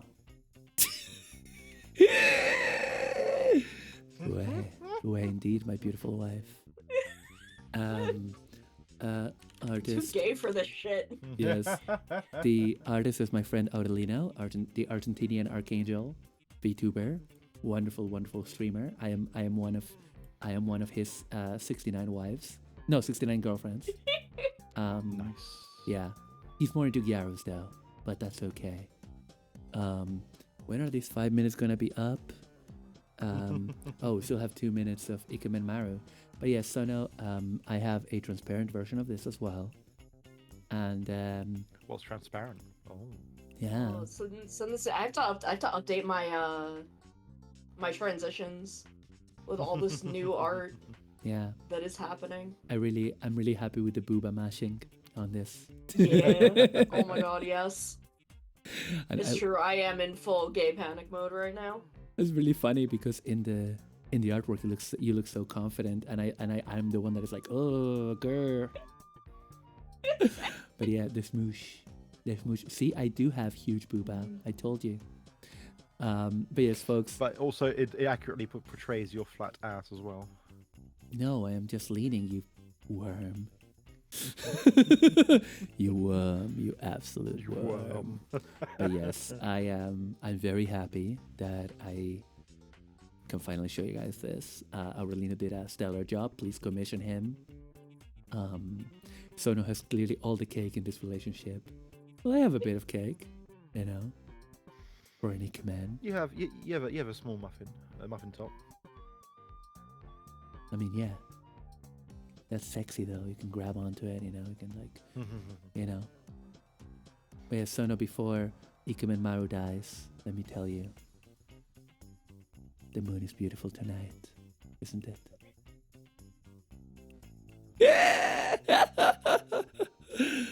And now, Ikemen. If it's with you, then it's okay. That I will die.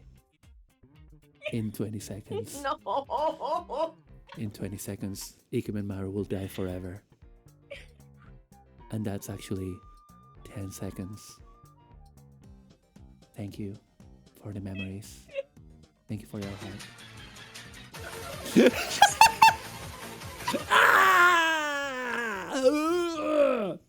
Okay, Buy a fucking car. the character is dead. The character is dead. He's never coming back. He's never coming back. The character is dead. No way.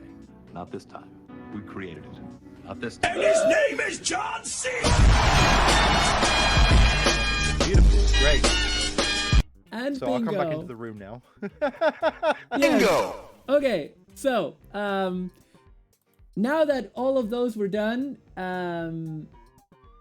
time to go back to the 5-star stories. Okay, so we're gonna talk about the actual story a bit more, because I really needed to give you that background, because you know that's kind of how the story kind of does it. There's like a huge bunch of like info dumps at the start. There's like a character profiles and stuff. So, the first part of the 5-star stories is Act 1, The Destiny 3 Fates, which covers the stories of Lachesis, Atropos, and Clotho, who are based on the goddesses of fate from Greek mythology, right?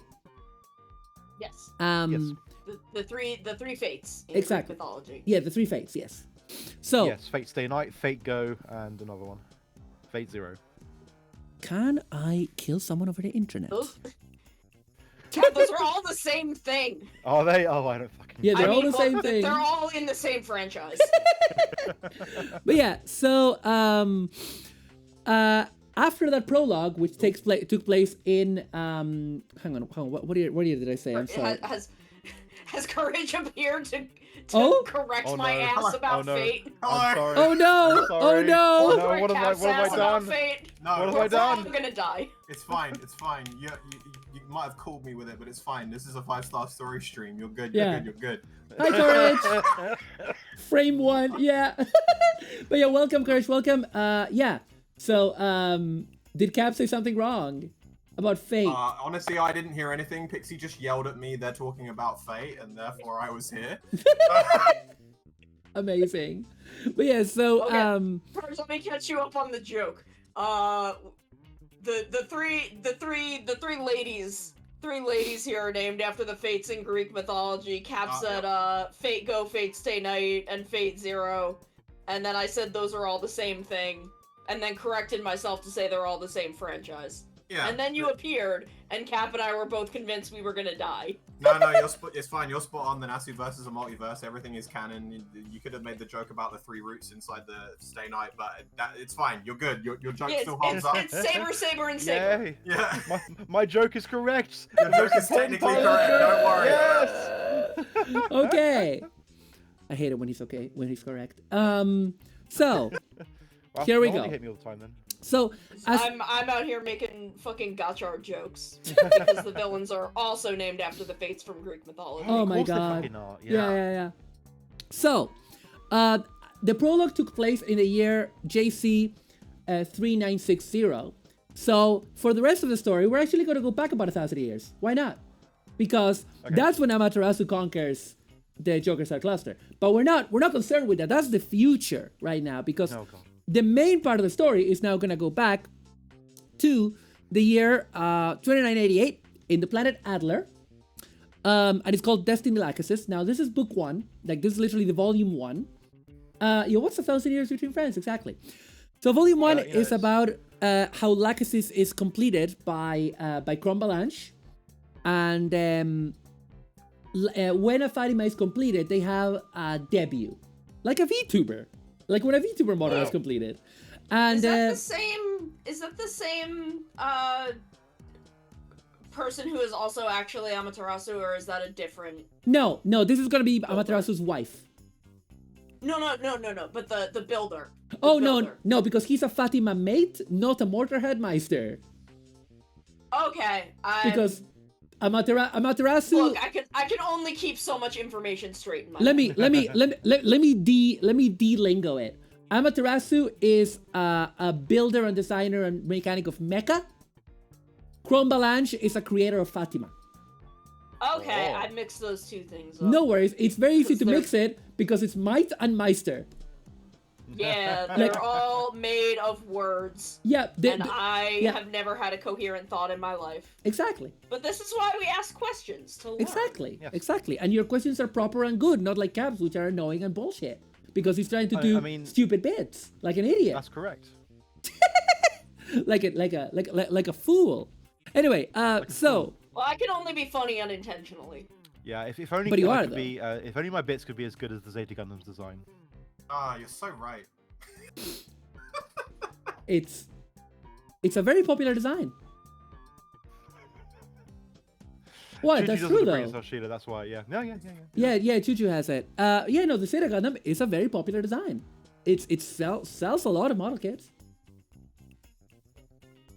Those folks are believing in signs of Zeta. Yeah. Yeah. The show Zeta Gundam remains extremely popular.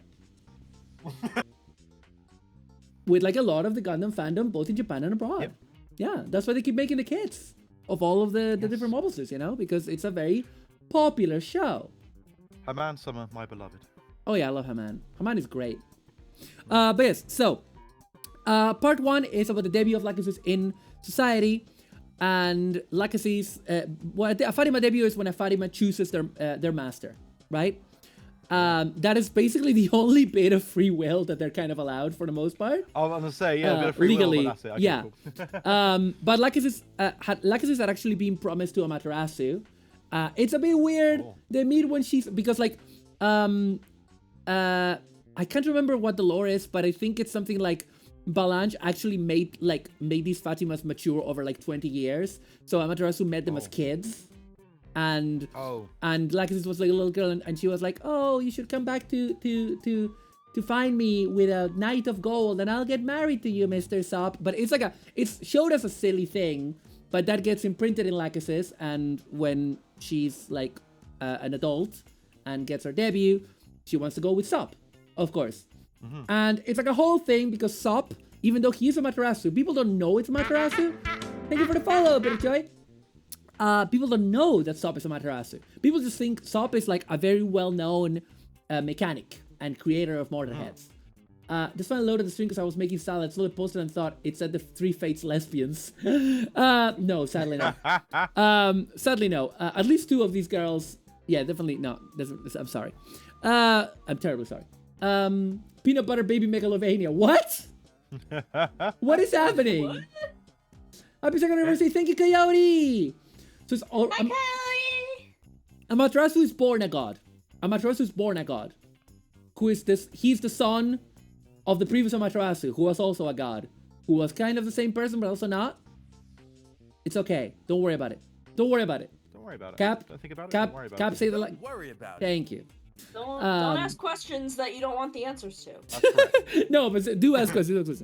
But yeah, so it's like a whole thing because we basically the way the story is presented, you don't know that Sop is Amaterasu. Spoiler alert for a manga that came out 37 years ago, and he basically goes to this planet for this Fatima debut. There's like a whole bunch of info dump about Sop's backstory and about like Chrome Balanche, who's almost dying.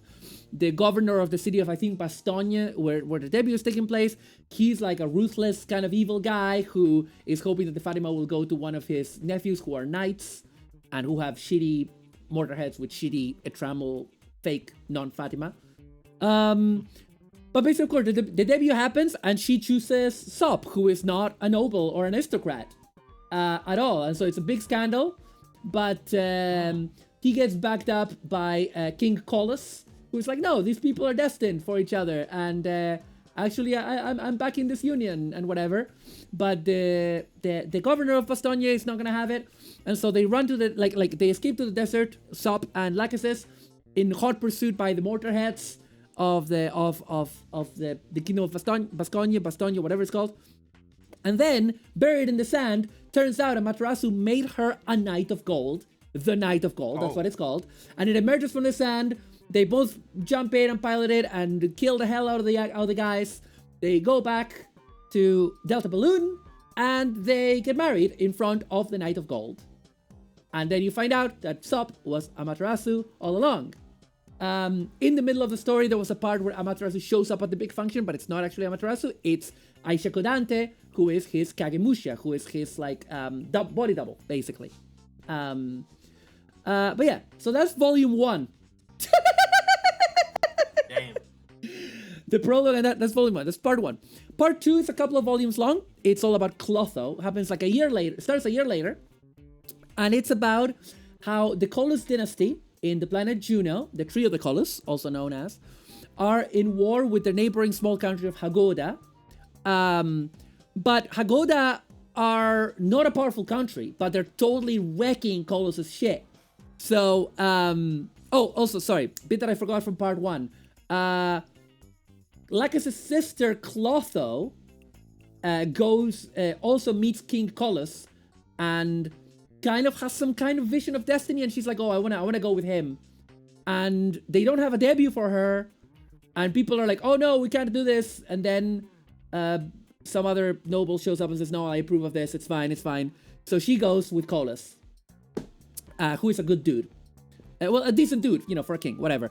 One thing I need to clarify about the 5-star stories, it's not a morally black and white story where there are good guys and bad guys. Like, Amaterasu's not a good guy. He's just like a god that is an emperor. So, not necessarily a good dude. Is he just married to Sop as a factional thing, or fully to Amaterasu, who is now in a poly thing because didn't heal? No, she knows that Sop and Amaterasu are the same person. And for people that know Amaterasu is Sop, they use the words, the names interchangeably, although mainly they call him Sop. Morality is fluid, his gender is fluid, And but yeah, no, they're married because they are in love with each other. They are married because they're in love.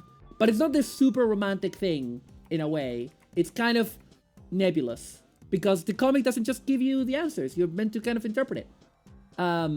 So yeah, in part 2, the Kolos dynasty asks for Amaterasu's help because they're allies, and the neighboring kingdom of Hagoda shouldn't have the resources to wreck Kolos' ship, but they do because they're being helped by the Bore mercenaries, who are actually in the secretly Knights of the Fillmore Empire, who is trying to, destabilize all of that. Thank you, Futaboy, for the hydrate. Everybody take a sip.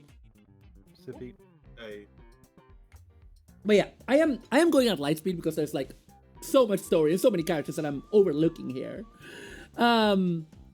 So they call Clotho the Sleeping Witch because at the end of the story, when all is revealed, the Fillmore Empire retreats, Hagoda falls.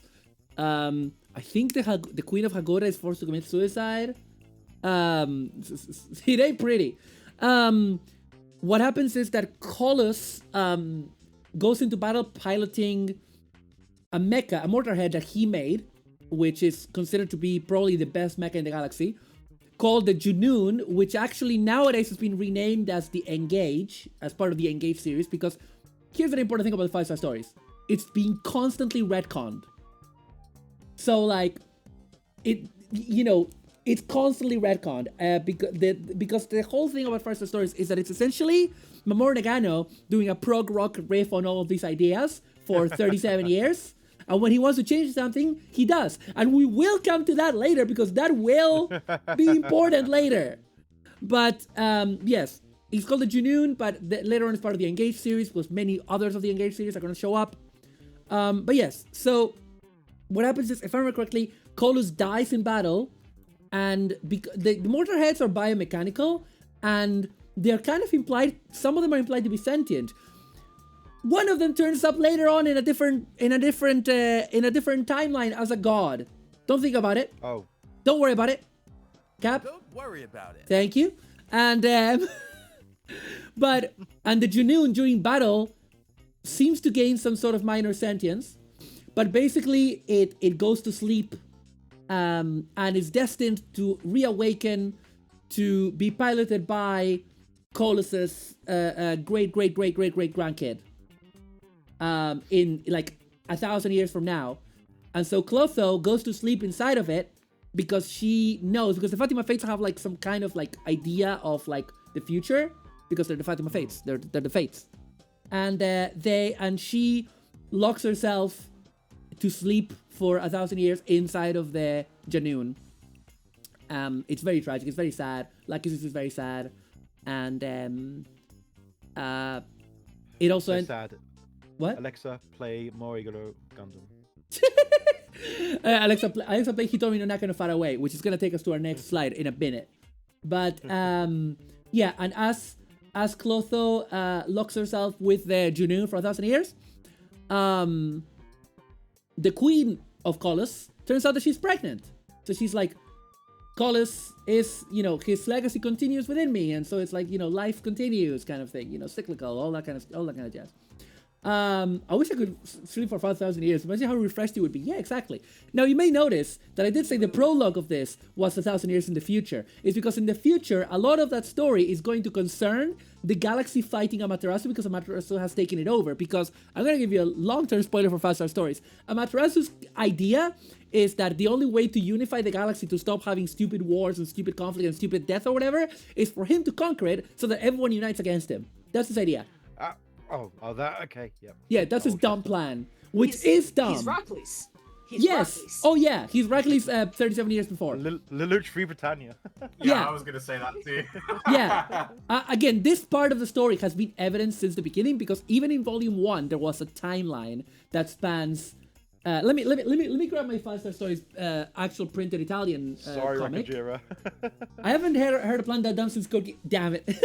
But yeah, to give you an idea, I have here with me. Does that make Lachesis an unhinged bee woman? Could be. It's Lachesis, by the way. But yes. Let me find the timeline. Sorry for correcting you, Sano. I'm sorry. I know that you don't like Will Actuallys, and I'm sorry that I did that. Does this one? No, this one should have a timeline because all of the volumes have like big appendices. Yeah, I'm looking at the timeline in volume 1. Now, of course, this timeline has been retconned and it will change as the volumes go on because they will change phrasings and retcon stuff in the timeline. But to give you an idea, the timeline starts in year 4000 AD, and then around year 9000 AD, the calendar changes to the Joker calendar, and it covers the Joker calendar all the way to the year 4300, upon which, without renumbering, it's changed to the Will calendar, I think, and goes until year 7777, and a lot happens. The print is so small in this. Yeah. Anyway, where were we? Clotho is asleep because he's gonna wake up to join the inheritor of Colossus to fight against Amaterasu in a part of the story called the Majestic Stand, which is sort of, kind of like the plot of Elgheim at the bare bones, but not really. Okay. Anyway, part 3 is Traffics Part 1. Traffics is the shorthand used in Shadow Stories for like, here's a bunch of unrelated stories of people coming and going, you know, like traffic, you know, coming and going. That like actually different sounds nights. interesting as like you've had these 2 big stories at the beginning. Like, let's have a quick break. Yeah, yeah, let's take a break and see other things. That's gonna eventually thread into. Oh, thank you for the hydrate, Toxan. On hi, hello, how you doing? Everyone have a sip. Okay, so that's gonna dovetail into part 4, Wandering Atropos, because Atropos, while the debut was happening, Courage. after return to lurking, bye Courage, love you, enjoy your 5-star stories, more shoe beatboxing, thank you. Thank you. Not like that, but yeah, Wandering Atropos is a big part, because what happened was, like, when Clotho was, you know, went with Colossus, and when Lachesis went with Amaterasu, right before all of that happened, Atropos escaped. And because if I remember correctly, the 3 Fatima Fates don't have mind control chips. That's the thing, which all Fatima have. All Fatima have mind control chips, so that they will obey, and they don't. They have free will. They might not legally have free will, but they have free will as people. But in Wandering Atropos, a fucking lot happens because it's a long story. We have this. We have the side story of Sanda City, where we see like a lot of like the kind of the underworld of this universe. Like that's where we see the Fatima brothel. We see like a lot of dodgy stuff going on, organized crime, whatever. We have the Emperor Rescue Mission. Now this is one of my favorite parts of the manga, probably one of the most popular. Amaterasu goes to meet a dragon, because dragons are gods in this universe. He goes to meet a dragon, but I can't remember why. The place where he goes is a place where he's going there as Sop, but for some reason his godly powers don't work. He can't revert back to Amaterasu, and what happens to him is that he dies. Sort of. Basically, he's reduced to like a sentient corpse that is eaten by carrion eaters. And he's just sitting there with his guts hanging out, and he's like, man, this fucking sucks. And they have to go rescue him, because he can't do anything to get himself out of that situation. He went to talk to a dying dragon to get like, I think like a horn from it. No, he got Sueso, the baby dragon, I'm pretty sure. And so the Amaterasu Kingdom, the Mesne, the AKD mounted this huge Emperor Rescue Mission, but a lot of other powers are converging there because they want the baby dragon that was just born, because the dragon died and passed its soul on to the baby, and that means the baby is gonna be a god. So if you get that baby, you get the power of a god, it's all that kind of stuff. And that creates like a lot of conflict between like, mercenaries and other nations, and AKD arrives. And that is the bit where Mamoru Nagano is like dedicates the back end of a volume. I don't know if it's volume 7 or something, volume 6. He dedicates literally 100 pages of a manga volume to going like, right, so now we're going to join these nobody band of brothers alikes, fucking like ground powder soldiers in their futuristic fucking Call of Duty ass situation, where I'm gonna spend an entire part of the story talking to you about characters that will die at the end of it, just to explain how conventional warfare works in this universe when it's necessary. Because the situation has escalated so much that they're actually using troops. and they have like laser tanks, and so you get diagrams about, for example, how gravity affects the shot from a laser tank turret. And I have to add, remember, this is a manga that at the end of every volume, there's like 20 pages of like timelines, lore, explanations, and explanation. Every manga has something to talk about. Every volume has stuff to info dump about. What I described is in the comic, not in an appendix. He decides to just spend the back of a manga going like, I want to be a military otaku for a bit. Because I can, because I'm Mamoru Nagano, bitch. Mario Criminal, expansión de dominio de la cartera y el celular. Ay, hola, Toby. Gracias por el headpads. So all of that happens in Wandering Atropos. And all of this part of the story is already over, by the way, because the part that has been happening since like the 90s and is still ongoing is the Majestic Stand, which is Act 2 of the 5-star stories, which, like, to give you an idea of, hang on a second, let me, what's she saying? And I thought I info dumped hard. Yeah, you have no idea. Give me a sec. To give you an idea, I want to show you, from Gears Online. Are you Pornhub on stream? Okay. Shut up. This is a wonderful website that is sadly not updated anymore, but it's still up there as a resource. So this is an incomplete list because this is from like about 10 years ago of the chapters. So you see, Fuzzy Stories Act 1 is what I just described. And then you have Fuzzy Stories Act 2, The Majestic Stand, which starts with, the chivalries. And you have a bunch of parts of the chivalries, which also includes Traffics 2. And then, like as you can see, sometimes the timeline goes back and forth. Then the chivalrous continues. And then within the Majestic Stand, you also have like a part called the Majestic Stand Part 1. And then Part 2. Oh, yes. It gets kind of crazy. And Traffics 3 is in there, and so it gets kind of wild. Act 3, Act 2, Act 5. Exactly. But also, like, the titles start getting really good, like Return of the Fire Witch, The Dance of the Puppets, 2 of Posthumous Works, Stone of Peacock Blue, First Blow at Sasha Town, A Black Fates, Last Piece of the Chivalries. I'm gonna read that entire one. This is 5-star stories, Act 2, Chapter 5, The Chivalries, Chapter 5 continued. Chapter 5's epilogue, Messenger from Phantasmagoria, Joker 3010, Last Piece of the Chivalries. That's my favorite Kingdom Hearts. Yes. But yeah, so, and this is incomplete because this was before the Gothic made retcon. And we're gonna get to that! We're gonna get to that, chat! We're gonna get to that. But before that, we have to talk about something else. We have to talk about what a lot of you might be thinking is like, wasn't there a movie of this? You read my mind, I guess. Yes. Yeah. Yes, there was a movie. She's dressed as a Cubelly. Who do you think designed Cubelay? Or Zeta Gundam? Mamoru Nagano. Mamoru Nagano, who also designed parts of the wonderful Zeta Gundam. Yeah, he designed this head. It's a very good design for the head. Yeah. Yeah, it complements the rest of the fantastic design. When you say, Naru? I would say the design is the popularity of the Zeta. The Zeta is popular because of its design. That's too easy to get out, Claws, for you. I'm very smart. I'm smarter than you. But yeah, so the Fast and Stories movie was not created with Mamoru Nagano's involvement.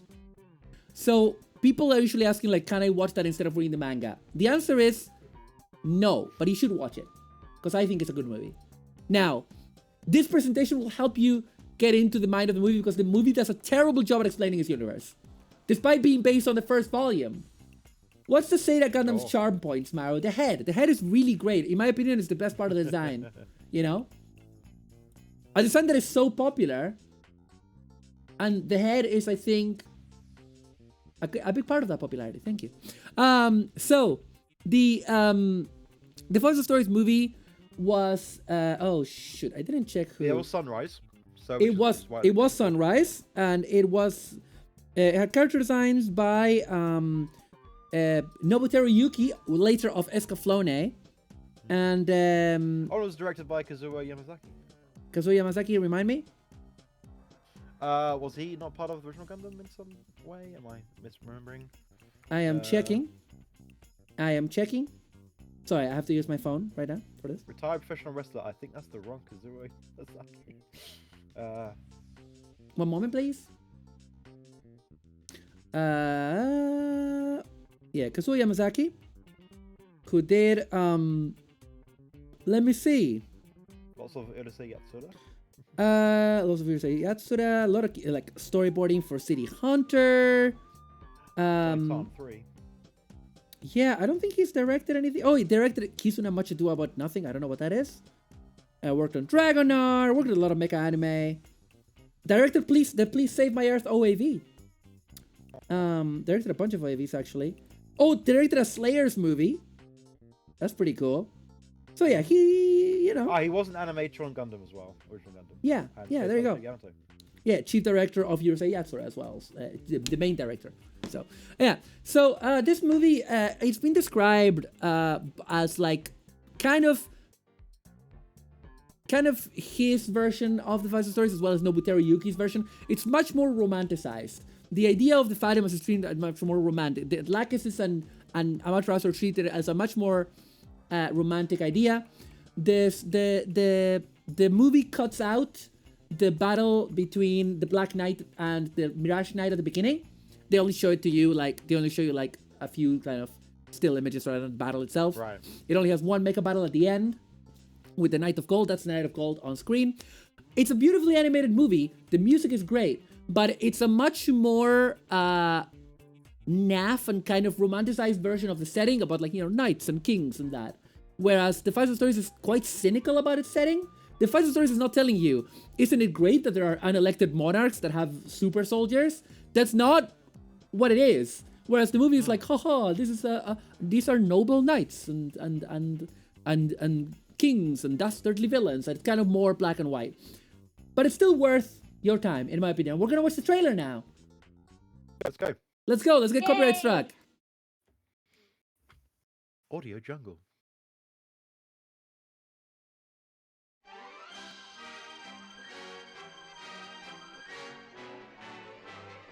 Oh. 89 sunrises. Fuck, let's go. Yeah. Yeah. You like Flash?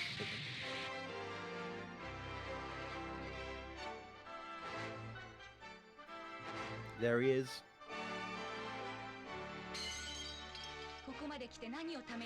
Oh, that's the ghost of Amaterasu's dead ex-wife that comes to him and goes like, hey, be happy, go be with Lachesis.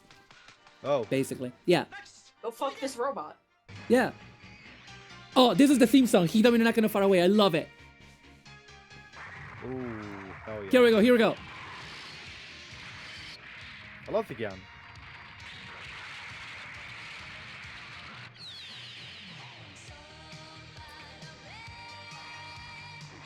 Love the Akishiki.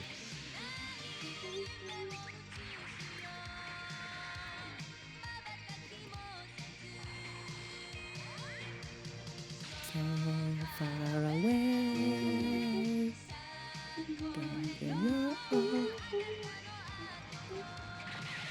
Yay! I love Gundam Wing. I love System of Stuff. You're such an idiot. You're such an I'm ass. But yes, so yeah, that's the movie. I do recommend it. But it's not a replacement for the manga. It will not give you the same experience. It will give you a drastically different experience. Okay. So now let's continue. Oh, it was to play it again. It's very Sunrise sound design. It's it's got the Gundam. Now let's talk about Now let's talk about the other movie of the 5-star stories, the one that you can't watch. But before we do that, I'm gonna preempt the ad that's gonna happen in 10 minutes. I'm gonna do it now because this is a whole subject. This is a huge thing. Hi Kay, welcome. Welcome. Yeah. The film is good, but I've been talking about the manga and how good the manga is. But yes. Gundam does look bland compared to this. We're gonna talk about that. But we're gonna go to an ad break. I'm sorry, 3 minutes again. Maru is trying to make money. But yes, go get yourself buy a break. Get yourself a snacko. I'm sorry for the ads. Do consider subscribing if they know you. And yeah, we also have a wheel of punishment that we're gonna do after the break, actually, because we do one an hour. But if you donate, the wheel of punishment. but if you donate $5 or more, I will draw you as one of my fan mascot, the Gangochi. And also, I'm gonna do a spin on the wheel of punishment. So, we'll be right back, and then we'll do a spin. See you in a few minutes.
And welcome back, everybody. Hello. Yeah, Sona's letting us hear her cat purr. Yeah, we'll turn the noise suppression off so you can hear him again.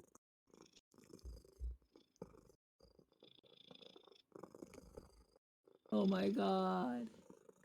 He So has amazing. decided he is going to lay on me for now. So I am physically trapped. Amazing. Incredible. Okay, so folks, we're gonna do another spin of the wheel. Another spin of the wheel. The hourly spin. Remember that you can also donate, !donate, and you can make me suffer. Special guest Sona's cat, yes. Yes, Oh special my guest, God. my baby boy Chase. Not Spin the ones you the guys see usually. wheel. Oh my god. Oh no. Okay. Yeah. Well, good luck with that. Horror VR game stream. No. No. Good luck with that. Good luck with that. Good luck with that. Good luck with that. Marley is like, yes. Yes, do it. Do it. Yes, do it. Do it. My God. Okay, thank you. Oh, my word. Okay. Thank you. Oh, my God. 20? $20. Oh, my God. Boots, thank you so much. Oh, my God. We need, okay. We need to do 4 spins now. Wow. Yeah, because that's the rules. $5 per spin. Oh shit, what just happened? Oh, thank God. Okay, no, it's fine, it's fine. Okay, spin number 1. Are you getting down or what? We're gonna get all the spins out of the way. We're Okay, spinning. eat super sour candy. Let me just write that down. Okay. Eat super sour candy. Spin number 1. Spin number 2.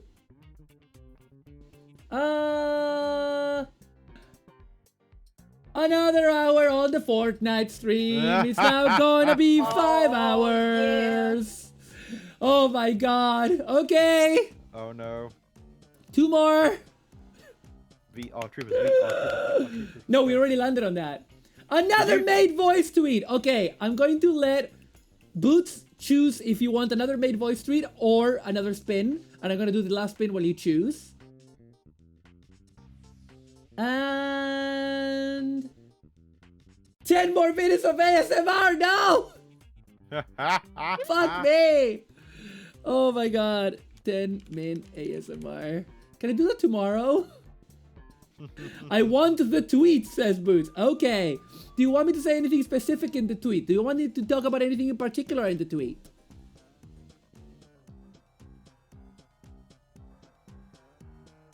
Let's see what Boots says. Do you want anything in particular in your made tweet?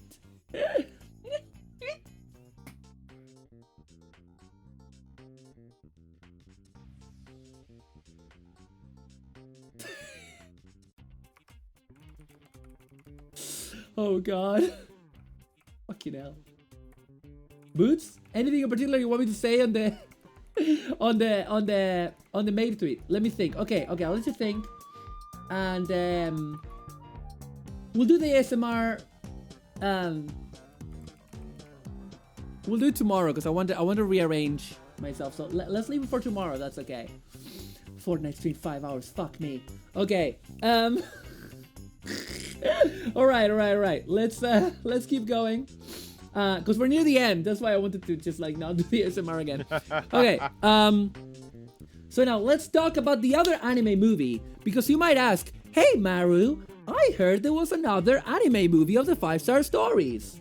Hey Maru, I heard there was another movie of the 5-star stories. Thank you for asking. asking. I heard that Mamoru Nagano won't let you watch it. It's illegal. Okay, it's illegal. So, So, in 2009, Mamoru Nagano put the 5-star stories on hiatus after volume 12. And then he spent the next, well, he had already been working on it, but he spent the next, like, well, the movie came out in 2012, so it was just 3 years, but actually the 5-star stories was in hiatus for much longer than that. Because the next volume came out in 2015. But, he basically created Gothic Maid. Now, I'm gonna let you flashback a little. Oh, sorry, we're not gonna watch the trailer yet, because. Oh, sorry. Do we need some flashback music first for this? Can we get a flashback music, maybe? Yeah, you might remember. I'm gonna read that in a second. His name is John C.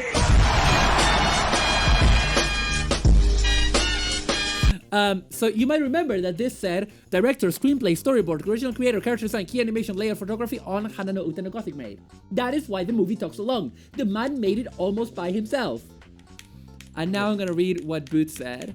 We're gonna go back to where we were. There we go. Boots says, please make a maid tweet about preparing your master's favorite anime for them to enjoy. You may pick the anime. Okay. Boku no Piku. I don't know what that is. No, do not say it. Do not say it. I'm killing Cap for you this That's time. fair. I don't know what that is. I think I knew what that is once. Don't say. Do not. Okay. My love, this is not the time. No. Okay. I get it. Now, my tracking is gonna die again. Because I'm gonna do this tweet. I'm gonna do another made voice tweet. So let me just write. Hang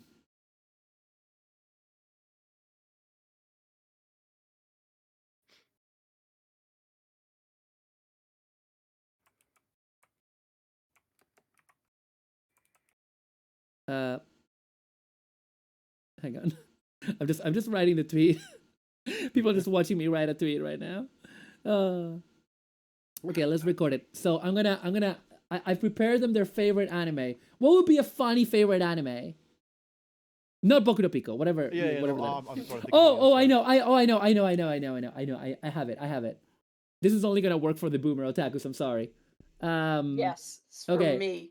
Okay, so folks, yeah, I'm gonna ask the people in the call to be quiet. I've turned off the music. Let's go. Here's the tweet. Oh, welcome home, master. I know that you're quite gentle and kind and insatiable, and I have prepared your favorite anime for you because I know you're very stressed. How about I give you a nice massage while you watch a very relaxing film? You know, your favorite movie. I have a DVD here. Urotsuki Doji, Legend of the Overfiend. Let's watch it together, okay? No! Physically restraining myself. Have I told you about the story of me trying to record Evangelion off of UK sci-fi, as in like SCI, No. FI, and when I pressed play, it was fucking halfway through Legend of the Overfiend. No way. A girl runs up to a guy in like a meditation pose and starts blowing him, and I'm like, well, what? Whoa. Luckily, my parents did not come into the room as I did that. God. Good grief. Okay, tweet is sending.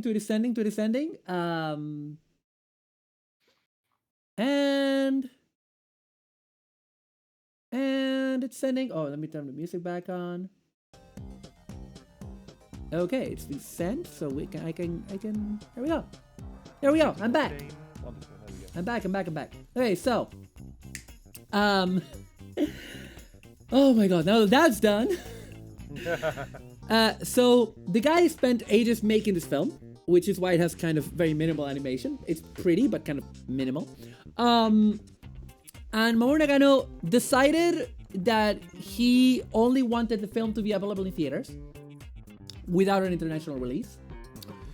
The movie was originally stated to not be 5-star stories related, but at some point during the production, he clearly decided it was gonna be in the 5-star stories universe. I think he had thought about that because the movie, while similar, you know, it's about kingdoms and knights and mecha and stuff. It has a very different aesthetic and very different nomenclature. We're gonna get to this. Pay attention to that. It's gonna be important later. Because this is the movie that changed everything about the 5-star stories. Now, the film keeps getting screened every year in several places in Japan. It's not like a blockbuster film, but it sells out every time. All these screenings. Mamoru Nagano said that he wants people to enjoy it in the theater. And this has caused a lot of discourse whenever any conversation about this comes up, when Mamoru Nagano shows it at a film festival in Japan or something. And people are like, I mean, I think maybe he's shown it abroad maybe once. I'm not sure. But recently, last year, or this year maybe, I don't know. Who keeps track of time? There was an article about this on Anime News Network. And when people, you know, there's few people more entitled than English-speaking weebs, okay? Because, like, they were basically accusing Mamoru Nagano of gatekeeping. Bitches who have never heard of the 5-star stories before this article. Yeah. And, like... Are like, he's gatekeeping. Yeah. That's what that means. Yeah, that's not what that means. Because, like, okay...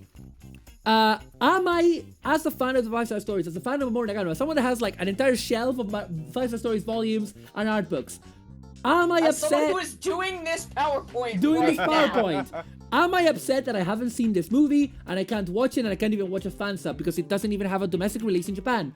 Yes. Of course I want to watch it. Of course I want to watch it and actually understand it.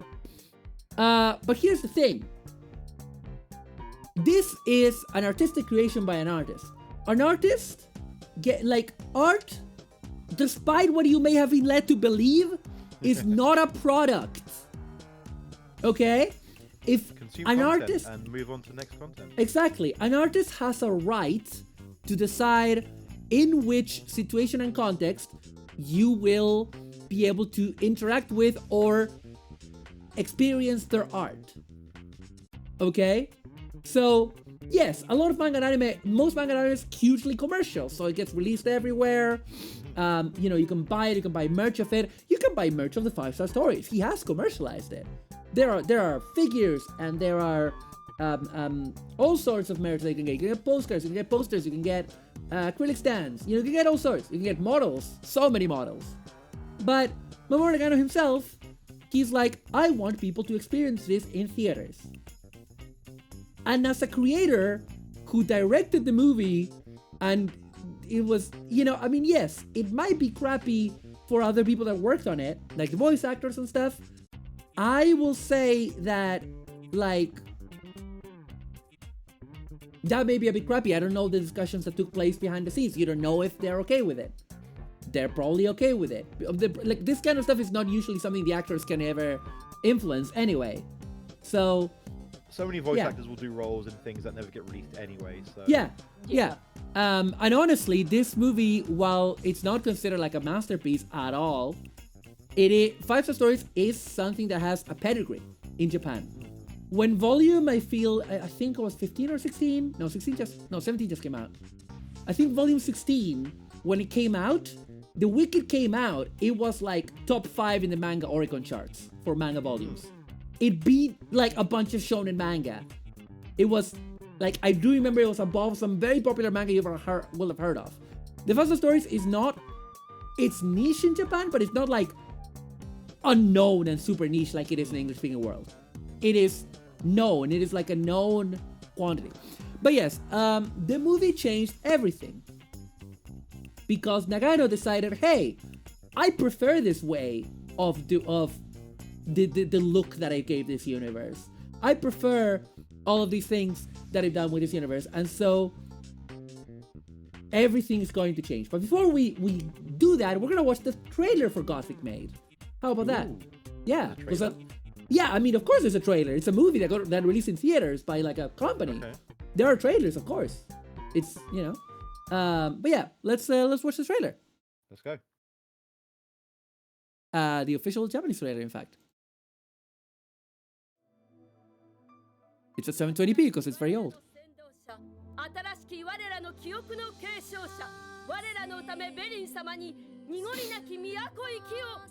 その旅先で訪れるすべての町や村、人々に安泰と繁栄の祈りを捧げながら。俺はドナウ帝国第三公使トリハロン、連邦議会の決議書だ。あんた方の都行きの終わりまでご一緒させていただく。軍隊は邪魔か？あんな恐ろしいものがあってはなりません。あんたの歌目の力も人を操るために作られた力じゃないか。違います。この星がまとまってもらっては困る。そのためには歌目は邪魔だ。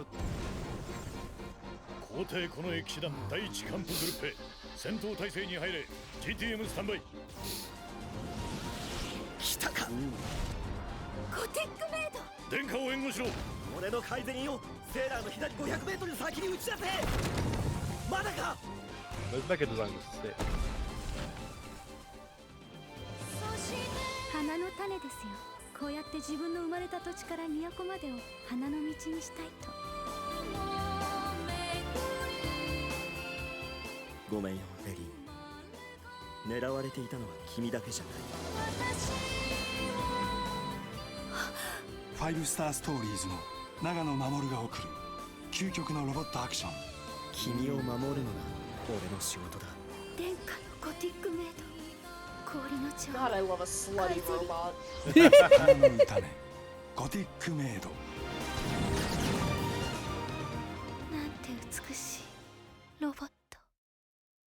Tsukushi Roboto. Wonderful. So yeah, that's how to know to make Gothic Maid.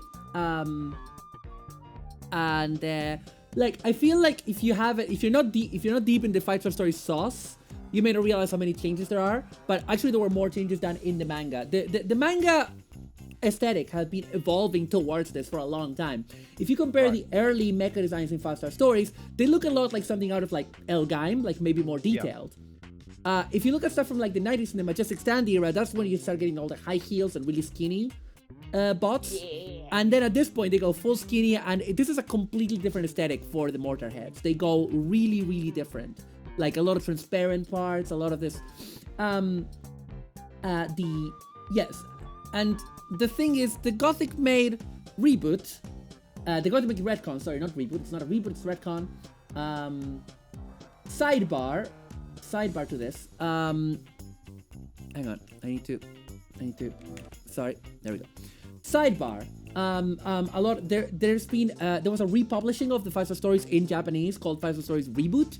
There is a misconception in the English-speaking fan base that it includes these retconned terms. It doesn't. It's just a republishing. Okay. It's just called 5-star stories Reboot for no real. It's not a reboot in any real reason. But Gothic Maid meant that the aesthetic of the mortar heads changed. The names of organizations changed. The name of some nations changed as well. This is not a comprehensive list. This is just to give you a general idea. The Fatima are now called Automatic Flowers. The mortar heads are now called Gothic Maids or GTMs. For example, the Mirage Knights, who are called the First Eastern Mirage Corps, are now called the Zarathustra Krieg Kampfreite Mirage. Wow. Yeah, they don't even have the red cross anymore. They have like a black one. I forgot to put it on screen. The Lead Mirage is now known as the Zarathustra Afterbringer. And generally a new aesthetic and terminology for anything. We could be here all day, but basically the entire look and feel of the manga changes. Wow. Like, yeah. And those changes are supposed to be retroactive. However, you know, obviously they never reprinted the early manga with the new terms or anything. Yes, yeah. This is another of Mamoru Nagano's "this is the way it was all along" kind of thing. And you just have to deal with it. But to give you an idea, the Lead Mirage on the left, and its new version, the Zarathustra Afterbringer on the right. Now, I think at first glance they may look completely different, and obviously the Zarathustra Afterbringer is in a different kind of angle. But when you start looking at the details, he actually did keep a lot of details. Like the face mask is very similar. It still has like a big horn, except now it's like laser. Yeah, the Lead Mirage was always kind of a bit kind of glossy, transparency, and now it's fully like transparent plastic looking. Yeah, in the trailer, it kind of looked like it was in the quick stand. It was quite interesting look. Yeah. The one in the trailer, you didn't see this. You saw the Empress of Flame. All right, sure. Was the main one that you saw. But yeah, some things you might encounter when you actually go around to reading FSS, and we're gonna talk about how you can do that very soon. Fairy tales about dragons in ancient times fighting extra-dimensional beings called demons called the Satan. Hell yeah. Future stories after the Joker Star Cluster civilization has progressed to the Middle Ages. A parallel universe. They live in a society, you say? Yes. A parallel universe where a character reemerges as a god from a mortar head that acts as a coffin. Cool. An entire book dedicated to the underground of Sanda City. Sex Work Spies, I've covered that already. An entire book dedicated to, the entire back of a book dedicated to conventional warfare in the Joker Star Cluster. And yes, a cute baby dragon called Suezo. Little guy. Oh yeah. Look at him. Look at little guy. Little dude. Little dude. And I don't like how in that top right one he has human feet. Oh God, oh no. Yeah. Is this the end? Yeah, this is the final slide. So, we're gonna take questions in a second, but first, how can you read the 5-star stories? Okay. If you speak any of the following languages, you can buy it in print. If you speak Japanese, Korean, Chinese, Italian, or French, you can. It's being published in those languages. The Italian version is it's quite up to date. In fact, I think I'm missing the latest volume. They like I think the Italian version has been going since 2008, I think 2010, and it's caught up. It's usually within a year of it coming out in Japan that it comes out in Italian. Doesn't sound like a lot for normal manga, but it's a lot for the 5-star stories. It's very, very fast. Now you might be asking, but hey, we're all English speaking here. Where do I read it? Cap? Yeah. Well, sorry. No. English speaker here. Where do I read it? Thank you, good hedgehog. Who's a good hedgehog? Yes, you are. wait, no, don't do that. This is weird. Maybe we should get married and elope to Italy. We can elope to Space Colony Oregano. Okay. So, now the 5-star stories was published in English in the early 2000s up to volume 10. It wasn't published in normal, 200-page tankobon. It was published in sort of like, imagine European comics, the big album style, right? And at the time, each of those was like about a tenner because it included, they were very big and they included a lot of like all of the appendices. Now, here's the issue. They only did one printing of it, basically. They went all the way to volume 10 and they never reprinted it. And there seems to be there's not gonna be a new version in English. The rights are complicated because apparently there was a company that Mamoru Nagano created called I can't remember. I don't know if it was Automatic Flower Studio or if it was something else. No, I don't think it's Automatic Flower Studio. It was something else. Toys Press, and he created it to handle the rights to 5-star stories, and then he left it. I don't know. Nobody, not even fans of FSS have been able to tell me what's going on with that. But basically, the English-speaking rights are kind of in limbo. Vertical, who are publishers of manga such as Gundam the Origin and a whole bunch of like Osamu Tezuka manga and a whole bunch of old manga, they tried for many years to try to get the rights. Apparently, the English-speaking rights, English language rights, are kind of in limbo, and there isn't a fan translation going on. Nope, not that I've seen. I have looked pretty hard, so... yes. Yeah. Hi, Zozo. There is a fan translation of volume 11, but you haven't told yet. But I will make the bold statement that I feel that reading the first 10 volumes of the 5-star stories... Well, first of all, reading any 5-star stories puts you ahead of, like, the average mecha fan by a league in terms of any knowledge of it. But if you read the first 10 volumes... which at the moment is most of it, I think it will give you, because everything that I described in the stream, other than the Gothic Maid stuff, everything is from the first 10 volumes. So, like, everything. You're gonna get all of that and more, because I haven't even talked about the Majestic Sand stuff. So, how do you read it in English? Hi, Special. I'm glad that you feel seen. Welcome. We're actually kind of at the end of the PowerPoint. But yeah, well, I will say, all of these volumes have long been available in high resolution scans. Normally, but you can support 5-star stories in other ways. You can buy model kits. Or you can, you can buy model kits, or buy other merchandise, or buy the Japanese volumes, or the Italian volumes, or the French volumes. Learn a language! How about learning a language? Your mother's gonna be so proud. Like Tomo Tallarico's mom. Your mother will be very proud, Yeah. So, sorry. C! I'm a C! Oh, by the way, we're not gonna do Gunpla today because this took much longer than I thought, because PowerPoints don't go this long. So we're definitely not gonna do Gunpla today. We're just gonna go for another half hour just hanging out.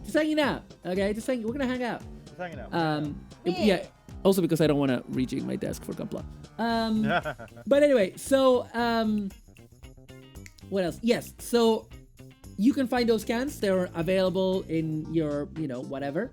I'm not gonna tell you where because that will be illegal. But you can buy the Japanese volumes or buy art books. There's a lot of beautiful 5-star stories art books.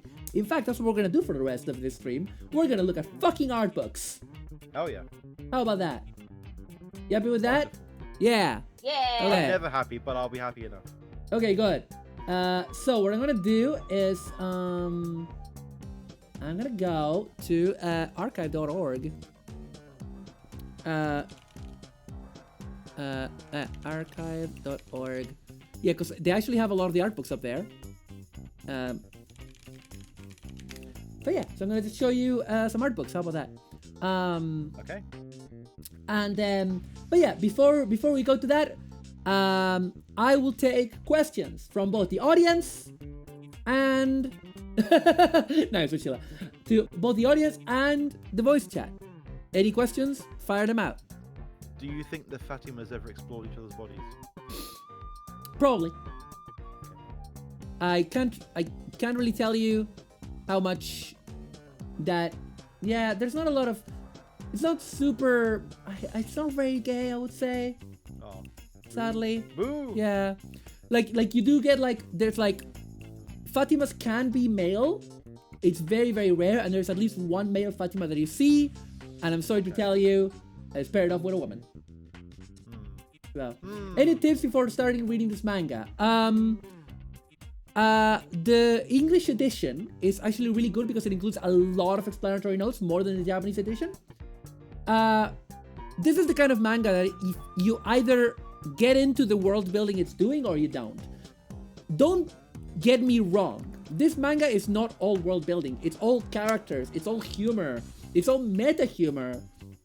But you do need to engage with the world building. Do you need to read every appendix at the back of the volume? No, unless you're insane, like me, in which case, welcome, friend. But like, just like go with it. Just like let yourself be submerged in it. Don't worry too much about terminology. If there's any terms that you don't understand, just look them up. They will be in there. And also remember that the chronology at the back, even though Mamoru Nagano says, there's no spoil. Basically, he basically says there's no surprises in this story because in the first volume I'm giving you the timeline. He literally says that in an interview in volume 1, and it's a lie because the timeline changes. He changes it. It doesn't change because of any in-universe reason. It changes because he adds stuff to it or changes stuff in it. Amazing. But yes, we're gonna check out. Nagano. Can I change the orientation of a book on this because this is a Japanese book. It should be reversed. Can I not flip it? I don't think so. Okay, well, anyway. But yeah, we're just gonna go look through some art books. Why not? Let me make this bigger. But yes, ask me more questions. If anyone has them. Thank you. Cap persona that includes you. I asked my one question. Fair. Absolutely fair. I don't know. I'm just taking this information as it comes. Yeah. Rolling with it. That's fair. Absolutely fair. But yeah, we're looking right now at there's a series of books. There's been a lot of art books for 5 stories over the years Mamoru Nagano has published, but the one that's been like a consistent series for the last like 15 years or so is the 5 FSS Designs. So the first 3 volumes follow a very similar format, where each volume will focus on specific planets. So volume 1 is all about Delta Balloon and Amaterasu's kingdom. So that's Amaterasu right there. Amaterasu no Mikado, whose full title is Amaterasu This Ground Greens Eidos IV. Do you have a preferred version of the fashion in the series between the early and later pieces? I prefer the later, but the earlier has its charm. So for example, here you see on the left, that is early Amaterasu. That's like volume 1 Amaterasu. Very, very mid-80s. And on the left, you have like early 2000s Amaterasu. And, much more, again, the style evolves, and it's kind of beautiful to see it evolve, honestly, because it was already pretty good, in my opinion. Do you have all the books yet? I have up to book 16 in Italian, because I read Italian, because I speak Italian. On the right here, that is 80s Lachesis, and on the left, it's 2005 Lachesis, see? So you can see the design evolve. Here's some more, just more Lachesis, just more Lachesis, Vibing. Just vibing. So, yeah. Being fashion. So in the mid-90s, he introduced a new dressing style for Fatima, which is this one that is all like very, very skin tight. It's called plastic style, and it's kind of meant to be kind of more sexualized because it's all like skin tight bodysuits. I think it just looks very interesting, and big hats as well. And again, this is like, for example, this is Sop in the 80s.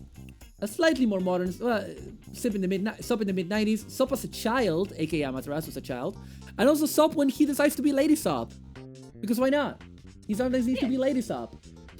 Love a big hat. We love the trans our genders. The fashion design in this is incredible. Melrins. I think one of these characters is an emanation of Amaterasu, but I can't remember who. Agari no Kimi. These are members of the royal household. This is the first Amaterasu Empress, who has like the mirror, because obviously very much based on the Japanese imperial line. Yeah. And I love it. And such. This is Amaterasu no Amaterasu.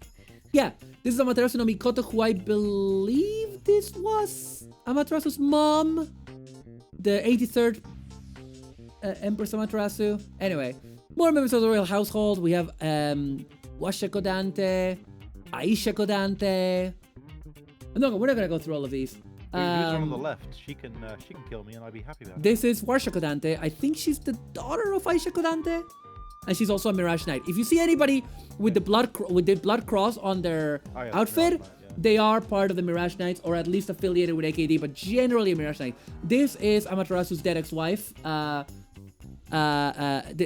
this is her, Cole Lithra. This is her as an angel showing up to him in the first book, which you also saw in the movie. I think this is either her or her sister. I'm not sure. Can't read Japanese. This is the first version of the Knight of Gold. Again, very chunky, very 80s. More Lachesis. This is like her Destiny Lachesis form that is meant to happen in the super far future. Yeah, the hair. Hair is amazing. Yeah. Here we have, this is a good comparison actually, on the right here, because we have 80s Atropos, and then we have kind of, let me see, 96. It's really good because the illustrations are dated at the bottom. So there's 10 years between these two designs. It's meant to be the same uniform, you know? God, I love both of them though. Yeah, absolutely. That's the wonderful thing. And on the left you have the Knight of Gold AT, also known as the Patraxia Mirage. That is not the same Knight of Gold, because plot twist. The Amaterasu that conquers the galaxy in the year, like 1,000 years in the future, is a Kagemusha. It's a Fatima Kagemusha. I can't remember his name. And Atropos sides with him, and there's like a duel between them and Clotho and Colus in the Engage Motorhead. And that's gonna happen in the future, because at that point, Lachesis has disappeared. I think she became unstuck in time, and Amaterasu is searching for her in time. And she's going through different dimensions and shit. I don't think the actual story has gotten there, aside from like little glimpses. But yeah. This is why I hate that this is flipped, because like you can see this. Yeah. This is a design that is very popular in the English-speaking world. I mean, I think it's beautiful. This is just a disguise for the Knight of Gold. It's not a separate machine. All right. It's called the Luminous Mirage. It's just yeah. I see them sometimes on Yahoo when hunting for models. Yeah. Are you going to build all the models in the series? No. Okay. The models of this series have been made for like over 30 years. Most of them are resin kits, which I don't build because I don't enjoy it. I am not skilled enough and I don't enjoy it. It wasn't clear whether it was a separate series or pick Motorhead. Yes. There are some model kits that are plastic and easier to build, and especially the latest series by Volks, the IMS series. I want to build the Batsu the Black Knight of that, but I'm building up to that eventually. But yeah, I love this. I love this mecha. This is like the Spelter. This is a Knight of Gold prototype. This is basically the Knight of Gold that we see in the series. The main Knight of Gold is Knight of Gold 3. The Spelter was Knight of Gold 2, and the OG R Schools is it was the first prototype for the Knight of Gold, which was based on the original OG, which is a Machine Messiah. This is not a Motorhead. This is a machine from the ancient Super Empire of Pharaohs Canon. Keep up. I dare you. Anyway, yeah, it's really good. This is based on a design from Elgaim called the OG, which then had the original OG, which was the sort of final boss of Elgaim. I have the model of that, and that I plan to build. Yeah, Resin Barrier got me. Yes, absolutely. This is a map of like the main kingdoms of Delta Balloon. I believe it's like Greece is one of them. I think Greece is actually the main one. It's Amaterasu's kingdom. Babylon, Bastok, maybe no. There's a bunch of others. Doesn't matter. Anyway, down here, you see this big cross. What you see around here, this is the capital of the empire. Now, the actual capital is the floating temple. Okay. And then down here, the big cross is just like hangars, maintenance base, whatever. The floating temple is a, floating island that has like the Palace of Amaterasu. It has docking bays for starships, including the Belclear and the Will. Which I think the Will is like, the Will is like the Amaterasu's flagship. It's a sort of like Sailor Moon racing kits, though I built racing kits myself. Oh, that's fair. Yeah, I don't want to go. Have they ever gone more into the machine gods? I think so, but yeah. Sorry, Sana? I have a resin kit of the Silvernia, and one day I will stop being too afraid to build it. I don't blame you though.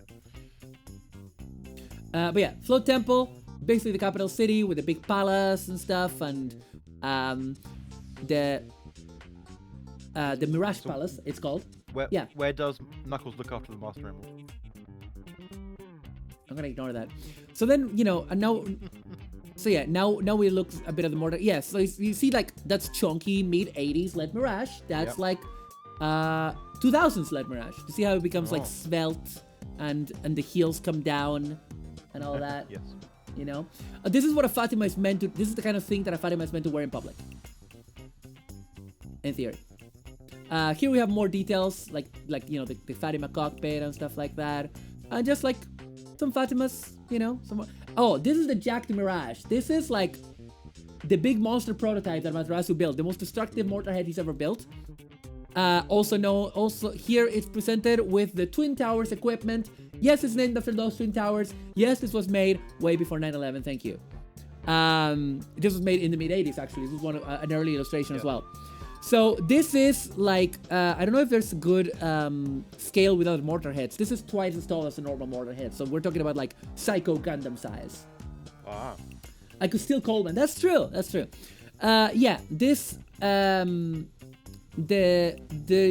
Jacked Mirage is really interesting because it's a ridiculously powerful weapon of mass destruction. Look at the size of the cannon next to people. It's jacked? No, it's yagged, like a hunter. You could say it's yagged. Quiet. But basically, it's green because the Mirage Knights have two wings, the orange right and the green left. And the orange right are all the like nobles, aristocrats, like they're knights that even if some of them are silly, they are presentable. Because the knights on the green left are like serial killers and convicted wizards who are like, what's the name of wizards in this? Wizards. Yeah, wizard criminals. You ever do? I don't do a lot of cosplay, sadly. I should, but what are wizards called in this? Divers. That's what they're called. They're like psychic wizard types. They do magic. They're called divers. Yeah, Holy some more. Divers. I'd cosplay 90s Atropos. I think, yeah, I'd I think wear that. I think it would look great. But yeah, just some more. Get back in shape, and I'll consider it. Okay. Yeah, that's what more has. Let's look at some Mirage Knights first. We got the orange right. These are the presentable people, like Falk U Ragnar, who is named after the band Falk U Ragnar. And Worry about it. here you can see like Yeta, his Fatima, original style, plastic style. I think that's him as a kid. Anyway, but yeah. Oh, that's Spectre, who is a funny guy. Just a funny guy. Ah, it's the Jokers of the Joker Star System. Well, the thing is, Spectre is named after Spectre, who is like a god of some kind.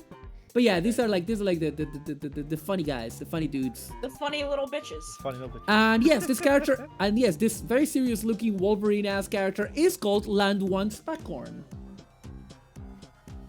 Did Mamoru Nagano ask Tomino to name some of these characters? No, but they're lifelong friends, so. Yes, that's fair. Yeah. Oh yeah, here you have a rare male Fatima, Achilles, and Icaros. A couple of rare male Fatima. Yeah, Who's just that lady between them? Cause I'd also let her fucking end me. this. Which one? Which one? The one in white? Yeah, the one in white. That The is knight. the knight Leah X Henschel at white. Incredible. Yeah. Yeah, she could end my life. Yeah. This guy is called Hind Kill. Hind kill. Hind Kill. Urasen C. I love Urasen C. He's like a punk rocker. I love that character from Bleach. Oh my god, I'm gonna fucking kill you.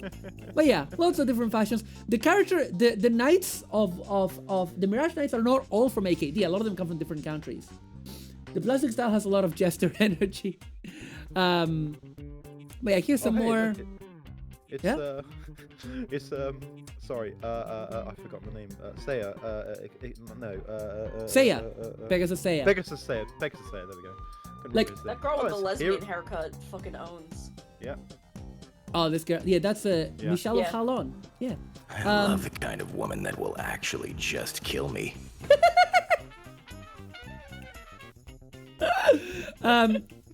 Sono, were you saying that the plastic style give you like a jester vibe? Oh, She Sheila just said that. Oh, Sheila said that. Oh, Sheila said that. Oh, sorry. It's late. It's late. But yeah, I don't know, because they're meant to be like BDSM, like latex bodysuits. That's what they're meant to be. So, but yeah, here's some more, But, you know, and yeah, again, Gimps are the jokers of the 21st century. oh my god, we cannot talk about gimps today. We cannot do this. Anyway, time to look at the fucked up people of the green left. Hell yeah. Including Fatima Parthenon and her knight Shaft. This guy is the pilot of the Yak Mirage, and she's like, Sorry, you say his name was Shaft? yes, Shaft. Wow. This guy, this tall guy. Yeah. But yeah, you got. Sadly, the black characters are in the criminal side. I don't know what to tell you. Just, you know, I'm sorry. I didn't make it. Okay. Okay. This guy, Matzer Bros. Or is it? Matzer Bros here on the far left. Do you see his gauntlets? Do they look familiar to you? They look like they have the thing, do. but also he looks like a fucking human version of the Big O. Okay, yes, but look You're at right. look at the armor and the hands. Yeah, Do it's they? like heads of some of the mortar heads, or Elgine maybe. No, it looks like the fucking Cubulate. Those are the things on the Oh, Cubulate. yes. It's the Cubulate Oh, binder and the right. Cubulate's hands. This guy shows up in the manga wearing a helmet that looks like the head of the Cubulate. Yeah, for real. It's the Cubulate stuff. It's like, yeah. Yeah, we got more Fatimas. You know, more Fatimas, more knights. That lady, no, she looks cool. Yeah. She's love Latina Sonic. Miss Muddler Argon Prominence. But yeah, no, I don't know. I just went, oh yeah. Oh, lesbian. Yeah. Yep. Yeah. Let's say the Uranus right there. This is Upisona Bardenberg. Perfect. Incredible. I'd have a drink with her. But yeah, a lot of just a lot of characters, a lot of like divers on this side of things. Oh, it's Captain Harlock. I think this is now the bit that like oh yeah, this is just like a bit about like how their layered clothing works and whatnot. Right. Oh yeah, because they're in Fashion, public. baby. In public, the Mirage Knights tend to wear this. Are supposed to. I mean, early on in the manga, they wear this kind of skull in public. And now we have the Gods Knights. You know what I said I wasn't gonna talk about the Gods Knights? Let's talk about the Gods Knights. So the Gods Knights are the other knightly order of Amaterasu's kingdom. Now this guy up here, that is Amaterasu's Kagemusha from the future called Upandora, who is actually a Fatima. Okay. And is the one that actually is dominating the galaxy in Amaterasu's stead. And we also, oh, I think the pages might be mixed up here. Oh no, they're not. Yeah, this is, oh, hey, did you know that Mamoru Nagano's a military otaku? Hey, could you have Yeah. guessed? I could have never have guessed. Yeah, here's some, Designing different types of camo. yeah, different types of camo, Oh man, different sorry, uniforms. that guy in the grey uniform, his hat is fucking incredible. Yeah, Like, yeah, here's, like, a lot of this is what you see in that chapter I was talking about with the hover tanks and Oh, those exosuits? suits and stuff. Yeah, these are like power suits. For the god, these are for the Gods Knights because they have like the they have the older logo for the Gods Knights, which is that cross. That is like polar Yeah, they're pretty cool. They're pretty cool. Ooh, good spaceship design. Yeah. Mamoru Nagano did a That's bunch of shit. spaceships for Gundam. He did the Argama for Sega Gundam. It's a good design. Of course. Yeah. Good design. Like It's a great Zeta. design. The Sega Gundam has good parts of the design. There's a lot of good that came from the Sega Gundam design. You could say Definitely. it's a popular design. You could say it's a popular design. Sadly, the breaking of the pages once again has betrayed us because this is the will which Mamoru Nagano has decided to call the whale now. So that's cool. Okay. He changes the transliterations all the time. There's no definitive transliteration other than whatever he's been saying. If you read the Italian version, the transliterations are different from the English version. You get used to it. You get used to it. Now we have, I don't know, more characters, more Fatimas. Yeah, Fatimas are meant to at least wear a mask in public.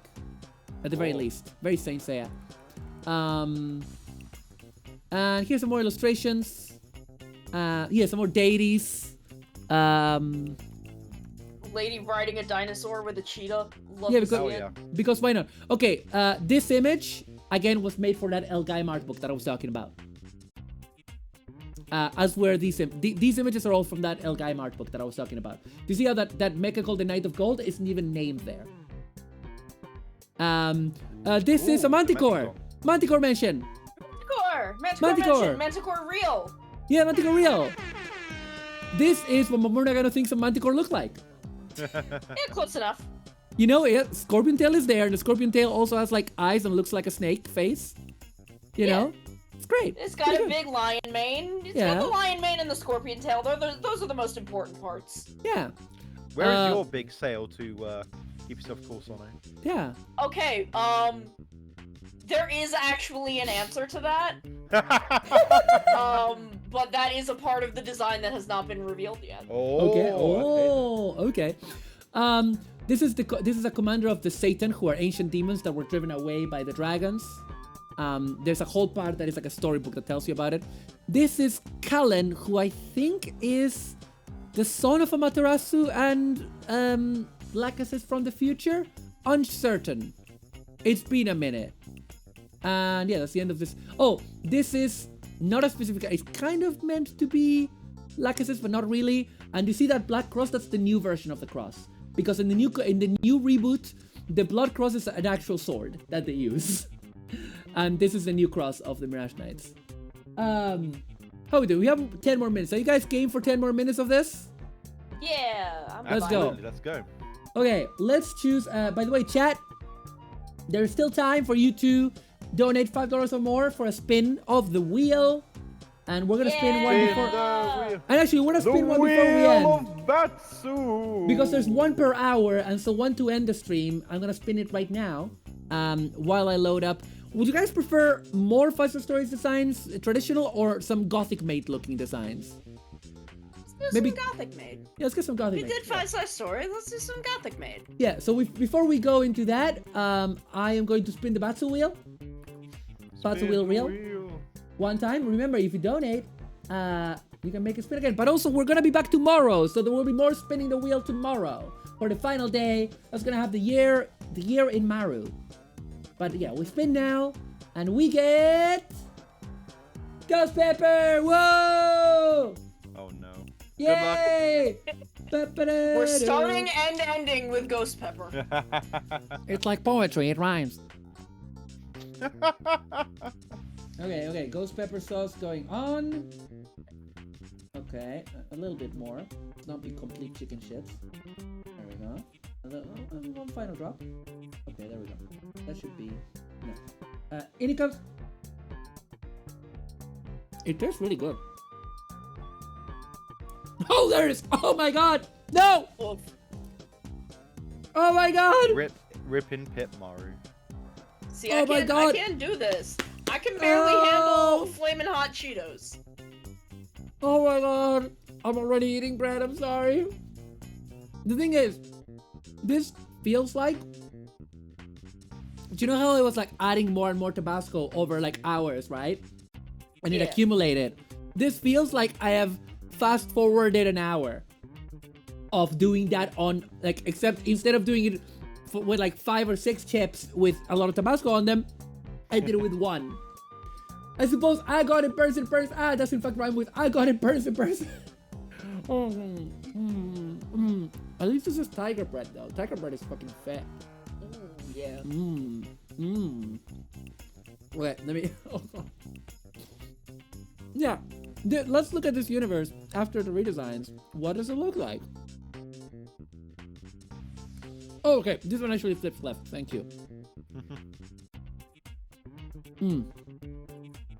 So after designs 3, the designs are not quite based on. They're not quite. The books are not classified by planet. Also, you may notice that says design 6 and characters 15 because before the design series, Mamoru Nagano was publishing a series of books called Francis Source Characters. Oh, sorry. I'm sorry. Thank you for reminding me. But yeah, before the design series, Mamoru Nagano had a series called Characters of Final Stories books, so you might find some books called Characters. Oh my god. Cross Jammer. I don't know what that is. I haven't read that far. Oh, come on, load it all. Don't be like this. Don't be a little bitch. Don't be the captain. Don't be like Captain Hurricane. Wow. Yeah, wow. So let's have a look. Oh my word. Yeah, so you can see that the design of the Gothic mates, the main design difference is like they have this very thin spine in the middle. And then they have these sort of rail joints. Now, that's the very unique thing. So they have that very unique silhouette. Now, the problem, and this is why a lot of people are not into this design and this kind of design. And the problem that a lot of people have pointed out that they don't like is that a lot of the Gothic mates look alike now, even from different nations, where before they would have had different aesthetics. Now, here's a Fatima. And Fatimas are sometimes called AF now because automatic flowers. And they now have these like antennae to... I don't know why. I don't know why, I'm sorry. Yeah. Here's some more mortar heads. These are... I don't know. Maybe they need ghost pepper chips. What? I don't know. I really like the skinny... Yeah. The skinny design. That's very in my robot aesthetic. I like it for a lot of them. My problem is that there's less variety, but I do like a lot of them. I do like a lot of them. Don't get me wrong. I don't know who these people are. I'm sorry. I'm at a point. Very. My brain, the way that I want to phrase the sentences, it's very reminiscent of the Seirun from Gurren Lagann, but obviously it would be the other way around. Of course, yeah. The Seirun would be very reminiscent of the Gothic maids. Yeah. So, for example, this. I like the automatic flowers look like they're kind of going idle mode before they get in there. Yeah. I guess, yeah. Yeah, this is the new mode for the automatic flowers with these antennae. Very idle mode. So you see, okay, so Jamoha was talking about the Engage series from the Colossus. This is the Gothic made version of the Engage series. And it has the Tree of the Colossus there. But to give you an idea of what we're dealing with here, this is what they used to look like. Let me give you an idea of what those used to look like. So I think that's specifically meant to be the Junoon, the Engage, the original. So we're basically thinking about like this design, right? This design here, and it's basically become this. So it retains a lot of the aesthetics of it.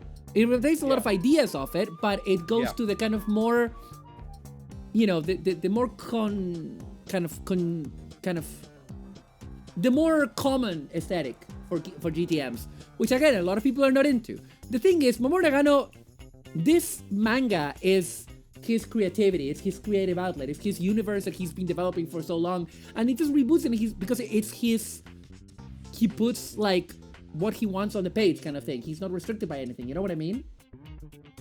And so it makes sense that he would get sick of during the same style for like 37 years. And in fact, he has been evolving it slowly, as we have seen throughout this thread. Higher resolution, if that makes sense. Yeah. Oh, sorry. Let's keep going. Oh look, this is Lady Usopp as he looks now. Look at him. Look at this hot boy. Wow. I really like him. Yeah, it's like, ooh. Like, Hot boy wandering around in pajamas. Love yeah. that. Love Now, that vibe. you might be wondering why Lachesis is dressed as a Nazi. Well, Oh, well, actually, yeah. Actually, this is not, okay, this is actually her dress for Gothic Maid maintenance. I was gonna mention something else. Do you know how I said that Lachesis becomes unstuck in time? At one point, she ends up in Nazi Germany and fights for the Germans. Cool. Yeah, yeah, Well, very cool. Very cool is what I would say. That tends to... if you're a war otaku for long enough... In military Japan, otaku for yeah. long enough... not just in Japan, but... Yeah. If you're a military otaku long enough, it's bound to happen. Ooh, I Sadly. like it in the Yeah. baby blue. I do like these guys. I don't know what.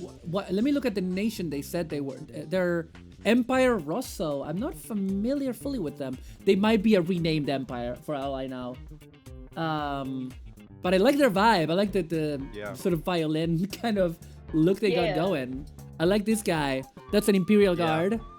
Yeah. Well, that baby blue GTM. Pay no attention to the fact that one of these they're called that. They're not the thing is Mamorna kind of just like uses names that nations have used to describe themselves as national descriptors. That doesn't mean these guys are Nazis, I believe. That's my understanding. It's purely like aesthetic. He has said in interviews, I just grab names, you know, Socialist Republic, People's Republic. Yeah. And he just throws them around willy-nilly because he doesn't care about making a statement about stuff like that. I don't have to like it. No, yeah. But yeah, this mech is cool. I like this. Oh, This that one is serving. Yeah, it's the flagship, their flagship Gothic Maid. That means like their symbolic one, you know. But you know the main one is called the Voldoc Ruby. Ooh. Yeah, and yeah, I have some more knights and some more Fatimas with T. Republic Gamashini. I think these are nations that he's introduced after, because I don't think these are like rebooted nations. I think these are just like newer ones. Oh, okay, come on. Okay, don't do me like this. Come on. Oi, mate, I'm trying to stream here. Oh, I'm streaming here. I don't know what's going on. I love the little flaming bunny ears. I love it. I don't know what's happening with this individual. They're called Now Lindo Reifnu Schweiter Dragon. I don't fucking know who they are. I don't know. They seem to be thriving though. They're so. thriving. Yeah. They're having a good time. Hell yeah, pirates. They do look like pirates, don't they? Yeah. Titties out. Titties out. Love to see it. Here we got a newer Lachesis. This is what Lachesis looks like these days. In the current. Good for her. Yeah, the current style. I like her butterflies. Yeah, very cute. The one old librarian Kurosaka is doing special service images. I know. I don't know who this is, but they are called Mishita Oji, and they do have the Oji shoulders. So it's like, what if Oji was a person? I don't really know what's going on there, but it's cool. I don't know who they are. I'm sorry. I'm failing you all as the expert on 5-star stories by not being fully up to date. Christ almighty. Ugh. Oh, who is this guy? Failure with you, Mario. Wow, that's a Pokemon trainer. That's a That's a flying type. dude walked right fucking out of Bleach. Not out of Bleach, out of zombie. That's a dude walked right out of zombie powder. I think this might be a deep ass cut. I think this might be. Oh, Sheila is like the one little. Oh yeah, no. I think this might be a Fatima mate. Maybe it says they're called. It says Waspin Nando Croc as Professor Hugo Mauser. Don't ask those are me. Words. Those are definitely words that were said Those are words in an Mamoru order. Nagano wrote. Yes, absolutely, absolutely, absolutely. We got more Fatimas, more characters. You know, just. Oh, this is a this is someone from the Colors Kingdom. Oh, I like her. Cute as Fatima hell, yeah. Andromeda. Oh, Great, pink. Cute as hell. Love Pink her. called Andromeda. I'm into this. I'm into this. Also like her. That was a Saint Seiya reference, everyone. Yes. Was that a motherfucking Saint Seiya reference? Oh my god. Yeah, the characters have gotten way cuter. And right here, time for some mecha. This is what the Knight of Gold looks like now. Ooh. It's called, I believe it's called the Palace Temple. Here's the Sartu Bringer. Oh, sorry. I keep forgetting this. I want a pair of heels that long. Yeah, there's been some nice looking models of the Sartu Bringer recently. Maybe I'll build one sometime if they release a plastic one. That is not too difficult to build. Oh, yeah, we got a lot of lore over here. Last word. I suppose. Okay. Right. Okay. We have reached. Here we have a nice picture of a bunch of characters, and we have reached the end of this 5-star stories PowerPoint. Yay! Yay! We did it, everybody! I hope you will go on to read Mamoru Nagano's The 5-Star Stories. I hope that you will find it interesting and entertaining. I find it really hard to read because I read it in Italian. Italian is my third language, and while I do understand, His name is John thank you. And while I do understand Italian pretty well, each of these volumes is dense like a sci-fi novel. It's like a dense sci-fi novel. You know? God, yeah. They're very dense. You know? So bear that in mind. I hope that you guys enjoy it if you read it. I believe. Hang on a second. What if we break the law right now? Are we allowed to commit crimes on Twitch.tv? What if we? Who's gonna come after us? What if we be gay do crime? What crimes are we doing? Oh my god. Okay, this is a big crime. So you want to search for Yofakashi no Uta? No, you want to search 5-star stories Nagano Marmoro? It's available. That's all I will do. That's all there is. Yep. That is all there is. I'm gonna take us back to just chatting really quickly, and I'm gonna move myself. So now you can tell that the banner that I have on me is from the FEMC, the First Eastern Mirage Corps, right? You've learned a lot. Yeah. You've learned a lot I've now. I've learned what that means. Yeah. Now see it in real life, you run away. So, do you chat and Sono and Cap, all of you? Do you think that you could now confidently say what the Gothic Maid retcon was? No. Yeah, probably. Yay! If you ask me that tomorrow, I don't know if I'd be able to say yes, but I can right now. That's okay. Before we go, I'm gonna remind you of what's happening tomorrow.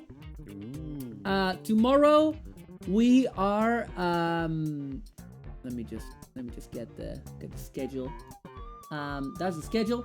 Tomorrow, starting at the same time, 8 p.m. UK, but going probably later, we're gonna do Maru's year-end review. It's gonna be another PowerPoint, yay! Woo! But it's gonna be like videos and clips. I'm gonna spend all day compiling it about what happened this year for me as we go into my third year as a VTuber. And then we're gonna have games with friends. We're gonna play GeoGuessr. We're gonna play all sorts of stuff. We have to play GeoGuessr. Come on, guys, have a subscription, please. We have to play GeoGuessr. And yeah, that will be the GeoGuessr third was part. so fun last time. It is a lot of fun. We're gonna do that tomorrow. Same time, 8 p.m. UK, 3 p.m. Eastern. We'll still have the Wheel of Batsu, and that will be the final stream of the year because I ain't streaming on New Year's Eve. I got places to be, chat. I got places to be, parties to go. Yes, I do. She doesn't. She's lying. I do. But yes, please, thank you so much. Please follow Sono and Cap. Oh, thank you. Hang on. I'm gonna shout out Cap. Oh, okay. And shout out Sono, who is Karate Bug Mom. Thank you. Yeah, Please, I like please it give him too a follow. much to change it. No, that's okay. And let's look for someone to raid. Firo is live, but we raided Firo yesterday, so we should raid somebody else. Nobody else is gonna be talking about the 5-star stories. I'm gonna warn you guys. Nobody else is gonna be talking about 5-star stories. Okay. Do you two have any suggestions, actually? The only one on my buttons who is on is the Ankoku Flare. Let me see what they're up to. They're playing Digimon World. Jose Mochi is building. What is he building? Mochi? I don't see Mochi live. Oh no, he is. Yes. Not sure. It's a big beefy Gundam leg. Or something. You know what? Let's go to Jose. I haven't rated Jose in a while. Yeah, looks beefy. Looks beefy. So yeah, we're gonna rate Jose, folks. Yeah. Who's building some mechas for more mecha action. I'll see you tomorrow, same time. Thank you for all the donations. Thank you for the resubs. Thank you for the follows. And thank you for learning more about the 5-star stories. And I'm glad that I could make this for you. Yay! Woo! I will see you tomorrow. Bye bye. Tomorrow.